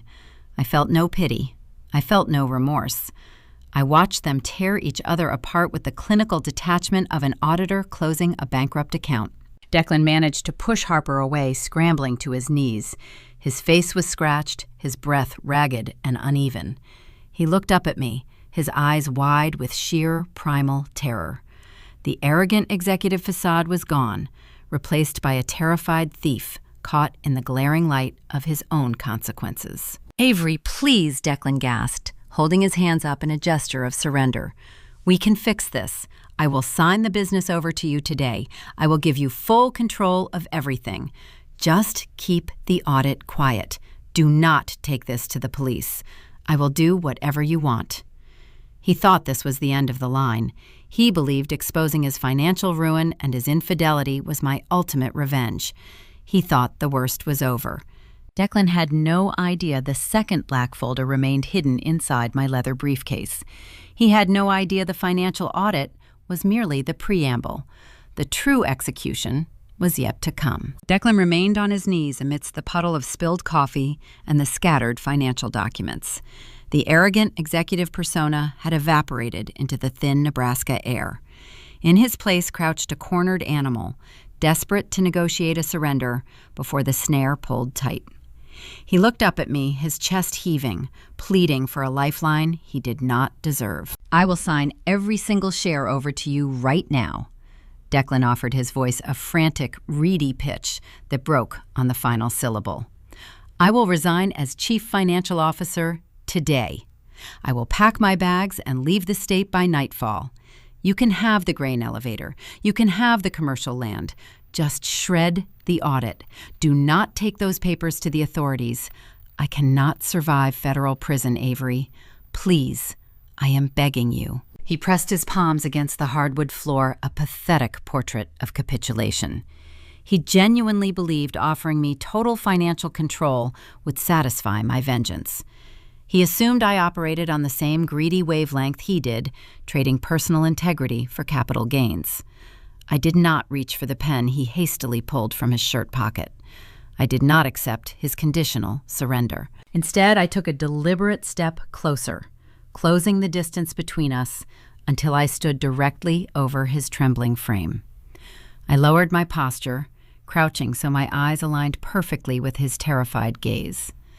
The air in the dining room felt incredibly thin, charged with a lethal, static anticipation. Harper continued to sob quietly by the overturned chairs, mourning her evaporated wealth and her shattered marriage. Evelyn remained frozen at the head of the table, a hollowed shell of a matriarch, watching her dynasty crumble in real time. I ignored them both. My focus tunneled entirely onto the man who had traded my husband's life to cover a gambling debt. "Keep your shares, Declan," I stated, my tone dropping to a soft, razor-sharp whisper. "I do not want your failing business. I already own the ground it sits on. Your financial ruin is merely an administrative penalty. It is not the punishment you truly owe me." Confusion flickered across his sweaty features. He blinked rapidly, struggling to process my rejection. "What else do you want?" He choked out, his throat working hard to swallow. "I have nothing left to give you." "I want to discuss the late October ledger from 14 months ago," I replied smoothly. The confusion in his eyes vanished, replaced by a sudden, rigid stillness. "Specifically," I continued, keeping my voice calm and measured, "I want to discuss a rather unique line item categorized as miscellaneous upgrades, a withdrawal of $15,000 in untraceable cash." Declan's jaw slacked. The blood drained from his face, leaving his skin the color of damp ash. He stopped breathing altogether. "I know where the money went, Declan," I whispered, ensuring every syllable carved itself deep into his conscience. "I traced the routing number. I found the deposit in the personal checking account of the county safety inspector. You drained the structural maintenance fund to pay your bookies. When the commercial lease required a critical recertification, you bought a corrupt signature instead of fixing the metal."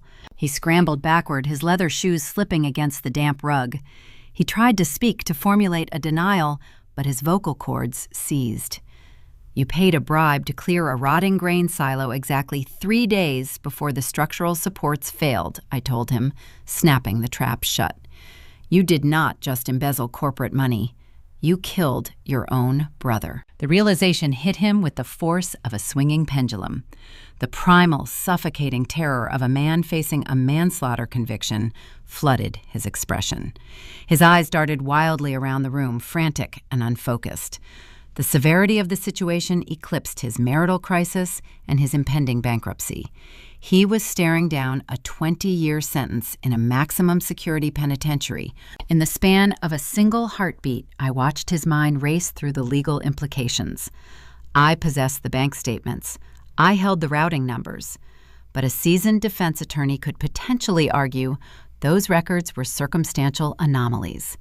To prove the bribery and the lethal negligence beyond a reasonable doubt, the authorities would require the physical safety logs and the unencrypted hard drives. Those vital records were currently sitting inside the main office of the Alexander Agri-Supply Depot. Declan realized the final pieces of evidence tying him to the fatal collapse were unguarded, sitting 3 miles away. If he could destroy those servers, he might salvage a shred of deniability. A visceral, desperate energy hijacked his nervous system. Survival instinct overrode whatever logical restraint remained in his fractured mind. Declan scrambled to his feet, stumbling over the discarded manila folders. Harper reached out from her spot on the floor, grasping the tailored sleeve of his dress shirt, demanding he answer my accusations about Ryan. "Let go of me," Declan roared, his voice cracking with unchecked panic. He shoved his wife hard.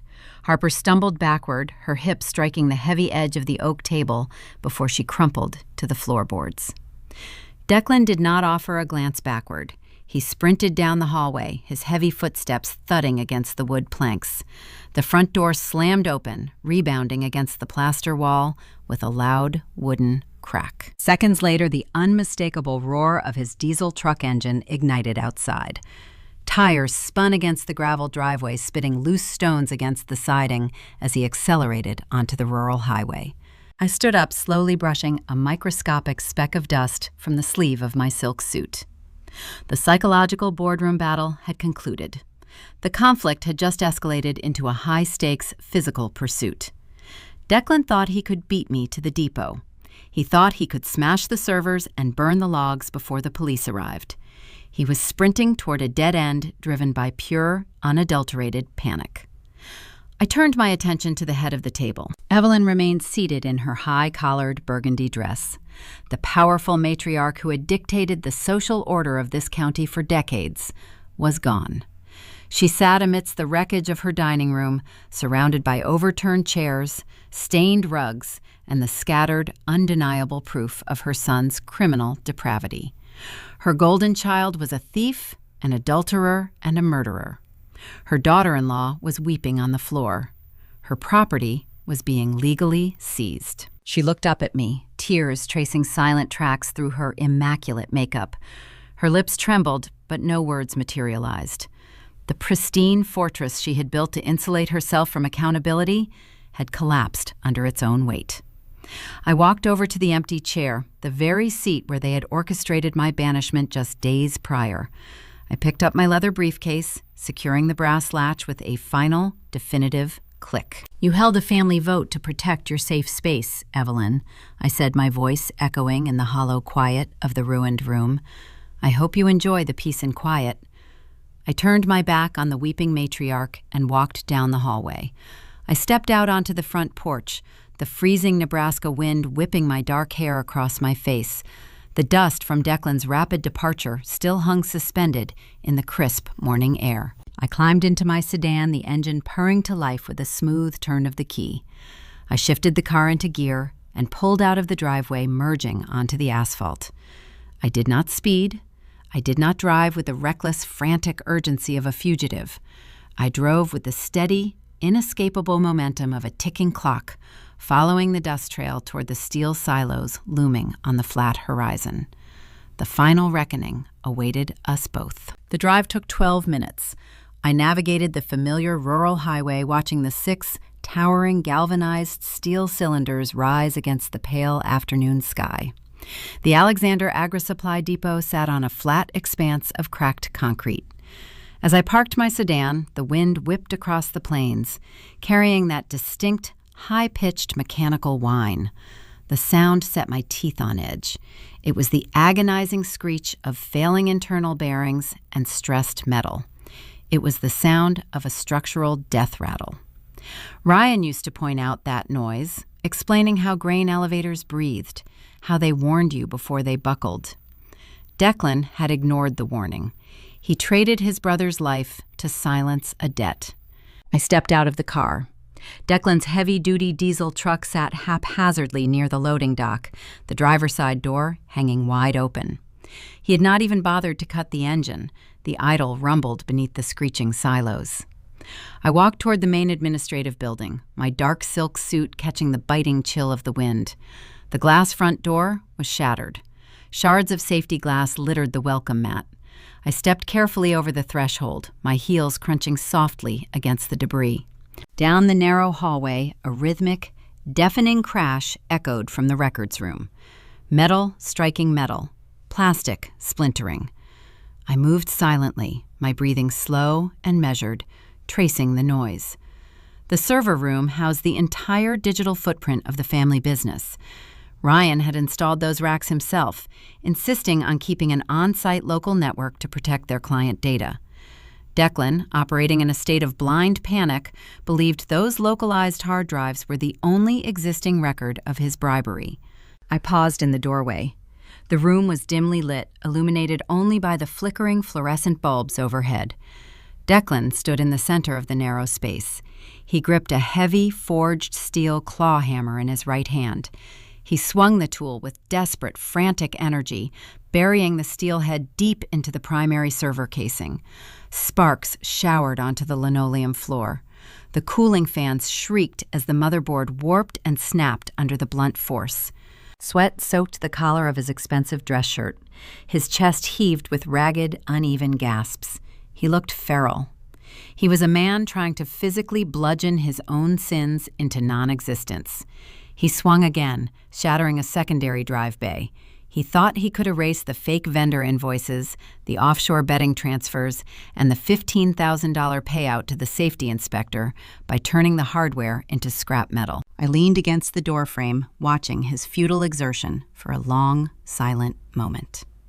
"You are improving the wrong infrastructure, Declan," I said. My voice was neither loud nor strained, yet it sliced through the chaotic noise of the destruction with surgical precision. Declan froze. He whirled around, the hammer still raised near his shoulder. His chest rose and fell rapidly, his eyes wide and bloodshot. He stared at me, his face smeared with dust and grease from the shattered components. He looked like a trapped predator, cornered in a cage of his own making. "Get out of here, Avery," he panted, his grip tightening on the rubber handle of the hammer. "You pushed too far. I am fixing this. I am protecting the family. You have no proof anymore. The ledgers are gone." I crossed my arms, resting my weight evenly on both feet. The sheer ignorance of his statement almost coaxed a genuine laugh from my throat. He viewed the world through the outdated lens of a small-town proprietor.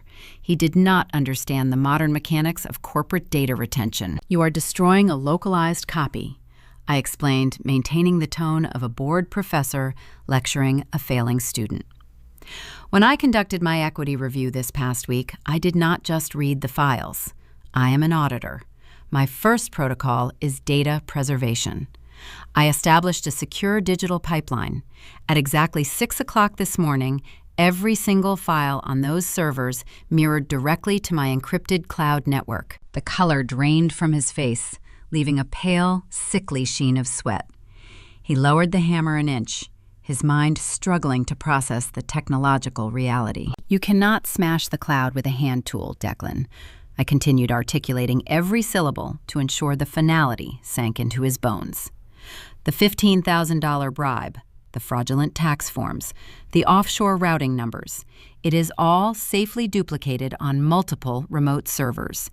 And more importantly, I compiled the unredacted files into a comprehensive criminal referral. "No," he choked out, shaking his head. "You are bluffing. You do not have the clearance." "I hold the master administrative rights to Apex Agri Holdings," I reminded him, my voice dropping to a lethal calm. "I own the network you are standing in." I forwarded the entire package to the Nebraska State Police Criminal Investigation Division 2 hours ago. The authorities are already reviewing the timestamp of your cash withdrawal alongside the safety inspector's bank deposit. The reality of his impending doom finally pierced his thick armor of arrogance. The escape route he had frantically tried to carve out with a hammer was a solid brick wall. The panic in his eyes morphed into something dark and dangerous. A primal fight-or-flight response hijacked his nervous system. When cornered cowards resort to physical intimidation, believing size and aggression can overcome logic. Declan took a heavy step toward me. He raised the hammer higher, his knuckles turning white around the grip. He towered over my frame, his broad shoulders blocking the dim light of the server room. He wanted me to cower. He needed me to shrink back, to show fear, to validate his final, desperate illusion of control. I did not move. I did not flinch. I did not break eye contact. My heart beat with a steady, unhurried rhythm. True power is not loud. It does not require frantic swinging or screamed threats. True power is absolute zero. It is the chilling realization that the person standing across from you has already factored your death rattle into their spreadsheet. I looked up at his sweat-drenched face, seeing nothing but a weak, pathetic fraud who had traded his brother's life for poker chips. "Swing it," I whispered, holding his terrified gaze. "Add aggravated assault to the manslaughter charges. See if it buys you a better cell." He hovered there, the hammer trembling in his suspended grip. His chest heaved, the silence stretched tight and suffocating. He searched my expression for any trace of hesitation, any crack in the armor where he could exert his dominance. He found nothing but a reflection of his own inevitable ruin. The tension snapped not from a physical blow, but from a sound cutting across the Nebraska wind. A high, piercing wail breached the walls of the depot. The sound grew louder, multiplying as secondary sirens joined the chorus. The unmistakable pitch of approaching state trooper vehicles echoed down the rural highway, slicing cleanly through the agonizing mechanical whine of the rotting grain silos outside. Declan's eyes darted toward the shattered front door. The red and blue flashing lights cast a rhythmic strobe effect against the hallway walls, illuminating the dust motes dancing in the air. The authorities had arrived. The fight left his body in a single, devastating exhale. His shoulders slumped. The heavy steel hammer slipped from his fingers, crashing onto the linoleum floor with a dull, resonant thud. His knees buckled, and he sank down amidst the shattered plastic and twisted metal of the ruined servers. He buried his face in his trembling hands, the impending reality of his incarceration crushing the breath from his lungs. I stepped over the discarded hammer, turning my back on the ruined executive. I walked out of the server room, my dark silk suit untouched by the debris, ready to greet the flashing lights waiting in the gravel lot. I stepped out of the administrative building just as the first wave of Nebraska State Police cruisers tore onto the cracked concrete lot. The heavy tires kicked up a thick cloud of chalky dust, catching the glare of the flashing light bars. Red and blue strobes painted the rusted steel of the grain elevators in sharp, rhythmic pulses. 4 uniformed troopers bypassed me, their hands resting cautiously on their utility belts as they moved swiftly through the shattered glass entryway. I stood near the hood of my sedan, the freezing wind whipping my hair, and watched the conclusion of a 14-month nightmare unfold. 10 minutes later, Declan emerged. He was not walking under his own power. 2 troopers flanked him, their grips firm on his upper arms, marching him out into the harsh afternoon daylight. His expensive dress shirt was torn at the shoulder, stained by grease and server dust. Heavy steel handcuffs bound his wrists behind his back. The arrogant, untouchable rural executive was a phantom. In his place stood a broken, pale suspect facing charges of wire fraud, grand larceny, and felony manslaughter. A local news van from Omaha, likely tipped off by police dispatch scanners, screeched into the adjacent parking space. A cameraman threw open the sliding door, hoisting a heavy lens onto his shoulder. Declan tried to lower his chin, attempting to hide his face from the glaring spotlight, but the damage was irreversible. The footage captured his humiliating perp walk, broadcasting his disgrace to every television screen within a 200-mile radius. The pristine Alexander dynasty, an illusion carefully curated over decades of church donations and country club memberships, evaporated into thin air before the evening broadcast even concluded. I returned to the quiet sanctuary of my home in Lincoln. I prepared a simple dinner for Lucas, ensuring his evening remained structured and insulated from the media circus swirling across the county. After tucking him into bed, I sat at my kitchen island with a cup of herbal tea. My cell phone, resting on the granite countertop, began to vibrate. It did not ring just once. The screen lit up in a rapid, relentless sequence of incoming notifications. I picked up the device, tapping the glass to read the text threads. They were messages from the exact same churchwomen who had formed an impenetrable wall of broad shoulders and averted gazes just days prior. The news of Declan's arrest, coupled with the revelation of his bribery and embezzlement, had swept through their congregation like a wildfire. The women who treated me like a pariah now desperately tried to rewrite their own complicity. "Avery, I am so heartbroken to hear the news," one message read. "I always knew Declan was hiding something. Please let me know if you and Lucas need anything." Another text arrived from the choir director. "We have been praying for you. The community is here to support you.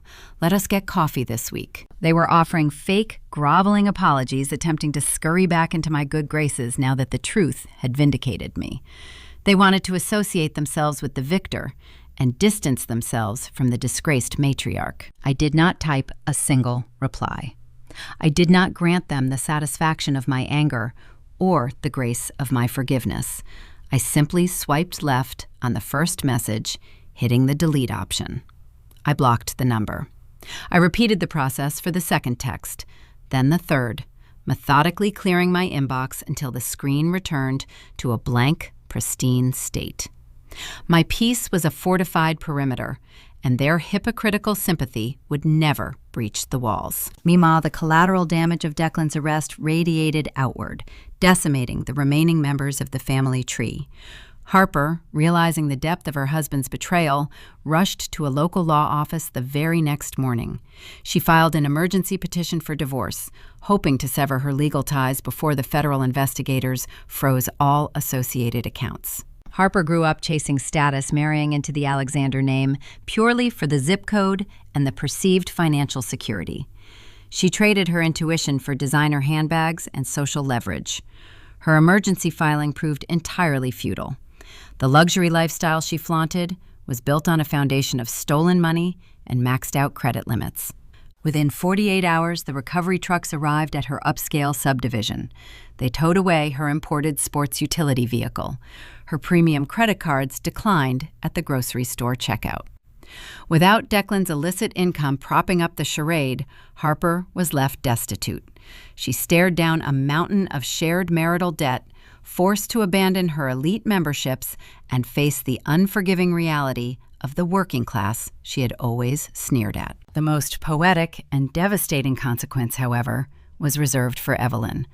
The matriarch had spent her entire adult life orchestrating the lives of those around her, believing her rural pedigree granted her immunity from failure.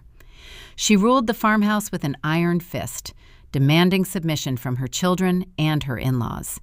Yet her blind devotion to Declan, the golden son she championed over my husband, proved to be her fatal vulnerability. Months ago, when the grain elevator operational accounts began bouncing checks, Declan went to his mother with a fabricated story. He claimed the business was facing a temporary cash flow issue due to seasonal market fluctuations. He begged her for a rapid infusion of capital. Evelyn, too proud to consult an independent financial advisor and desperate to maintain the appearance of success, blindly agreed to help him. She signed her name on the dotted line of a substantial, high-interest commercial loan, using the sprawling farmhouse and the surrounding acreage as collateral. She essentially handed the deed of her generational fortress to the bank to cover her son's gambling debts and his Omaha mistress. When Declan was arrested and the business accounts were seized by federal authorities, the loan defaulted immediately. The postal carrier delivered a stark, unforgiving legal envelope to the farmhouse mailbox. Evelyn stood on her wraparound porch, her hands trembling as she read the bold black header. It was a formal notice of foreclosure. The bank demanded immediate payment in full, a sum she could not possibly produce. The sprawling estate, the very symbol of her power and her safe space, was slipping through her fingers. The polished oak dining table, the crystal chandeliers, the manicured lawns, all of it was forfeit. She had voted to banish me from her dining room, entirely oblivious to the fact that she had already signed the paperwork that would evict her from the premises. Stripped of her wealth, her business, and her community standing, Evelyn had nowhere left to turn. The towering matriarch was forced to look outside her rural stronghold for salvation, setting the stage for one final, desperate confrontation. The dashboard clock inside my sedan glowed with a faint, sterile light. The digital numbers shifted from 11:59 to midnight. That single minute represented a seismic shift in legal authority. I killed the engine, the sudden quiet of the cabin amplifying the steady thrum of my own pulse. The rural Nebraska wind buffeted the side of the car, carrying the bitter chill of a new reality. Tonight, the commercial lease default became irreversible. Apex Agri Holdings now held uncontested possession of the property. I stepped onto the cracked concrete lot, pulling my wool coat tight against the freezing air. Victoria, my corporate attorney, stood a few yards away, near the main entrance of the Alexander Agri-Supply Depot. She was flanked by 4 private security contractors and a licensed commercial locksmith. We did not arrive with a shouting mob or a wrecking ball. We brought illuminated clipboards, signed court orders, and a heavy-duty titanium drill. "Move in," I instructed, my voice cutting through the whistling wind. The locksmith stepped up to the heavy glass doors. He placed the tip of his drill against the center of the brass deadbolt. The sharp, metallic screech of the bit, biting into the alloy, echoed across the empty loading docks. Metal shavings spiraled onto the welcome mat, catching the harsh glare of the exterior security lights. Within seconds, the internal pins tumbled. The lock gave way with a heavy, hollow click. I pushed the door open, crossing the threshold into the administrative lobby. The space smelled of stale coffee, industrial floor wax, and the lingering phantom of Declan's unearned arrogance. The fluorescent overhead lights flickered to life, revealing the chaotic state of the dispatch area. Unpaid invoices littered the desks. Trash cans overflowed. It was the physical manifestation of a dying business. Behind the primary dispatch counter sat the night foreman, a burly man named Miller, who had spent the last 14 months covering for Declan's sloppy inventory counts. Miller jumped to his feet, a half-eaten sandwich tumbling from his lap to the floor. His eyes darted toward the 4 imposing security contractors fanning out across the room. "What is the meaning of this?" Miller demanded, his hand reaching for the desk telephone. "You cannot just break in here. I am calling Declan." "You will have a difficult time reaching him," I stated, stepping up to the counter. The Nebraska State Police confiscated his cellular device during his booking process this afternoon. He is currently occupying a federal holding cell in Omaha. Miller's hand hovered over the receiver, his bravado instantly evaporating. I slid a crisp white envelope across the laminate surface. "This property is now under the direct operational control of Apex Agra Holdings," I explained, my tone carrying the clinical detachment of a surgeon excising a tumor. "Your employment is terminated effective immediately. That envelope contains a severance check and a standard non-disclosure agreement. Gather your personal items and vacate the premises within 5 minutes. If you return, you will be arrested for criminal trespassing." Miller looked at the paperwork, then at the security team, recognizing the futility of resistance. He grabbed his insulated thermos, stuffed his jacket under his arm, and practically ran out the front door, eager to escape the sinking ship. Right on cue, a fleet of 3 black SUVs rolled onto the concrete lot. The new third-party management firm I hired earlier in the week had arrived. A team of crisp professional auditors and logistics managers filed into the lobby carrying sleek laptops and fresh ledger books. They bypassed the mess, immediately seizing the dispatch radios and locking down the internal network. The infection Declan left behind was being methodically sanitized. Order was being restored to the chaos. I stood near the shattered front door watching the synchronized takeover when a pair of headlights swept erratic arcs across the dark pavement outside. An older model Buick sped into the parking lot, hitting a pothole hard enough to scrape the undercarriage against the asphalt.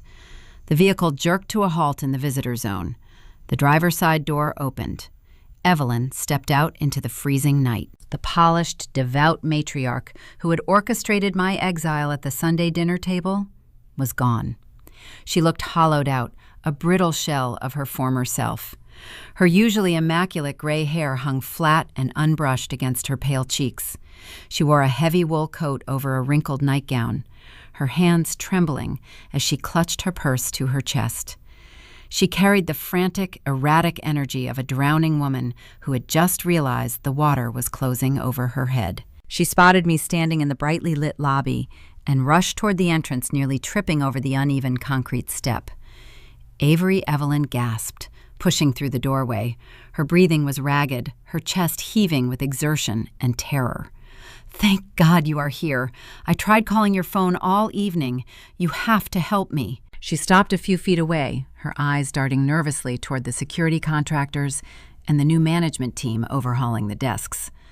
The reality of the seizure was unfolding right in front of her, yet her mind refused to accept her total loss of control. The bank sent a courier to the farmhouse. Evelyn sobbed, her voice a thin, reedy pitch that echoed in the sterile lobby. "They served me a foreclosure notice. They are demanding the full balance of the commercial loan Declan took out. I do not have the liquid capital, Avery. They are going to take the house. They are going to take everything." I folded my arms across my chest, observing her breakdown with unblinking focus. I felt no pity.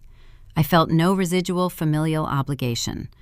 I looked at the woman who had happily voted to erase me, the woman who had weaponized my grief and shielded the man who killed my husband. "I am aware of your financial deficit, Evelyn," I replied, my voice steady and devoid of warmth. "When you co-sign a fraudulent loan using your primary residence as collateral, the bank tends to collect. That is a matter between you and your creditors. It has nothing to do with Apex Agri Holdings." She stepped closer, reaching out as if to grab my sleeve, but a security contractor stepped seamlessly between us, forcing her to drop her hand. "You have the money," Evelyn pleaded, hot tears spilling over her eyelashes and cutting tracks through the dust on her cheeks. "You own the land. You own the business now. You can issue a personal loan. You can pay off the mortgage and let me stay in the farmhouse. I will pay you back, I swear it. We are family, Avery. Please, I am begging you. Do this for Ryan. Do not let his childhood home be sold to strangers." She attempted to play the victim one last time, reaching for the ghost of my dead husband to manipulate my conscience. The sheer audacity hardened my resolve into impenetrable steel. I reached behind the reception counter. Earlier in the evening, I had directed the new management team to clear out the executive suite. I lifted a standard cardboard file box and placed it firmly onto the counter directly in front of her. The box contained the pathetic remnants of Declan's tenure: a cheap plastic golf putter, a half-empty bottle of antacids, and a stack of glossy business cards bearing his fake Chief Financial Officer title. "I am treating you exactly as you trained me to." "Evelyn," I said softly, ensuring the lethal quiet of my words carried across the room. "I am protecting my safe space from toxic outsiders. You do not get to invoke my husband's memory to save your real estate. You harbored the thief who traded his life for a passing safety grade. You are not my family. You are a defaulting tenant, and your lease is permanently canceled." She stared down at the cardboard box, her lips parting in silent, profound shock. The finality of the rejection crushed the last remaining embers of her hope. "Take your son's belongings and vacate my property," I ordered. "If you ever contact me, my son, or my firm again, I will have you arrested for criminal harassment." Evelyn looked at my face, searching for a single drop of mercy. She found a glacier. Her shoulders slumped, surrendering to the immense, crushing weight of her own hubris. She wrapped her trembling arms around the cardboard box, lifting it against her chest. She turned around and walked out into the freezing wind, a broken, exiled woman fading into the darkness of the Nebraska plains. I watched her taillights disappear down the highway before stepping out onto the concrete loading dock. Dawn was still hours away, but a convoy of heavy utility trucks was already turning onto the access road. I had authorized an emergency contract the previous afternoon. The structural repair crew pulled into the lot, their diesel engines rumbling as they unloaded heavy welding equipment and steel reinforcements. The foreman approached the dock, tipping his hard hat. "We are ready to begin, ma'am," he reported. "Cut the power to the primary silos," I instructed. The foreman relayed the order through his radio. A moment later, the massive industrial breakers tripped. The deafening, high-pitched mechanical whine that had plagued the property for months began to change. The agonizing screech of failing bearings and stressed metal started to spin down. The pitch dropped slower and slower as the dangerous machinery finally ceased its rotation. With a heavy metallic groan, the silos ground to a complete halt. The oppressive noise evaporated. The biting wind swept across the flat land, bringing with it the profound, heavy silence of the open prairie. I stood on the dock, letting the quiet wrap around me. The rot had been excised from the foundation. The corruption had been purged. The silence that followed was not empty. It was the distinct, resonant sound of a purified legacy. 6 months vanished into the Nebraska seasons, thawing the winter frost and ushering in the humid, relentless heat of summer. For some, the changing weather marked a season of growth and renewal. For others, time ceased moving forward, solidifying into a rigid, inescapable loop of consequence. Declan woke every morning at 5:30 to the harsh metallic clang of a sliding steel door. The federal penitentiary in Leavenworth offered no safe spaces and no progressive therapy sessions. He traded his tailored white dress shirts and unearned corporate titles for a faded khaki uniform bearing a stenciled serial number. The scent of expensive cologne evaporated, replaced by the persistent, sterile odor of industrial bleach and damp concrete. There were no offshore betting syndicates to distract him, no luxury apartments waiting in downtown Omaha. He faced a 20-year sentence for wire fraud and manslaughter. The walls of his cell measured 6 feet by 9 feet. He spent 23 hours a day staring at porous cinder blocks, left alone in the suffocating quiet, to calculate the precise cost of his greed. He traded his brother's life for $15,000, and the ledger of his existence carried a deficit he could never repay. Every time he closed his eyes, the high-pitched mechanical whine of the failing silo echoed in his ears, a permanent auditory ghost serving as his warden. A few hundred miles away, Harper experienced her own version of a prolonged, agonizing sentence. Stripped of the stolen capital that funded her curated illusion, the rapid divorce proceedings left her with nothing but a mountain of shared liabilities. The elite social circles she once dominated closed their ranks, excising her from their country club brunches and charity galas with the swift, ruthless efficiency of rural gossip. Reality forced her into the labor pool she had spent a lifetime mocking. She worked the closing shift at a greasy roadside diner on the outskirts of Grand Island. Her designer handbags were replaced by a stiff, mustard yellow polyester apron. The subtle notes of her expensive perfume faded, permanently overshadowed by the thick, cloying stench of stale fryer oil clinging to her hair. Her feet ached from standing on sticky linoleum floors for 9 hours a day, wiping up spilled coffee and enduring the impatient demands of long-haul truckers. She spent her nights scrubbing hardened ketchup off laminate tables, mourning the sudden, unforgiving death of her false aristocracy. When a former acquaintance from her old subdivision walked into the diner one evening, Harper hid in the kitchen pantry until the woman finished her meal, too paralyzed by shame to pour a cup of decaf. The most poetic descent, however, belonged to Evelyn. The bank foreclosed on the sprawling farmhouse within 60 days, liquidating the acreage to cover the defaulted commercial loans. The matriarch, who once ruled her family with an iron fist, found herself relegated to a cramped, drafty one-bedroom apartment on the neglected side of the county. The walls were paper-thin, offering no insulation from the noise of the adjacent highway. The linoleum peeled at the corners, and the radiator clanked throughout the night. But the true punishment was not the poverty. It was the total social exile. When Evelyn attended Sunday services hoping to find a shred of grace, the congregation turned their backs. The pew she had occupied for 2 decades remained empty around her. The community recognized her as the woman who harbored a killer and bankrupted a local staple. The pastor never met her eye. The choir director walked past her in the vestibule without a nod. The isolation drove her to the very edges of survival. Twice a month, Evelyn walked 2 miles down the shoulder of the road to stand in line at the county food pantry. She shuffled forward with her eyes cast down, hiding her face beneath the brim of a worn hat. She accepted boxes of canned vegetables, dried pasta, and powdered milk. She never spoke a word to the volunteers. The irony of her sustenance was a bitter pill she swallowed every single day. The food pantry operated on a generous monthly endowment provided by the Alexander Legacy Foundation. It was a philanthropic trust I established the week I seized the grain depot. A bright, crisp label bearing the foundation logo adorned every box of supplies distributed to the needy.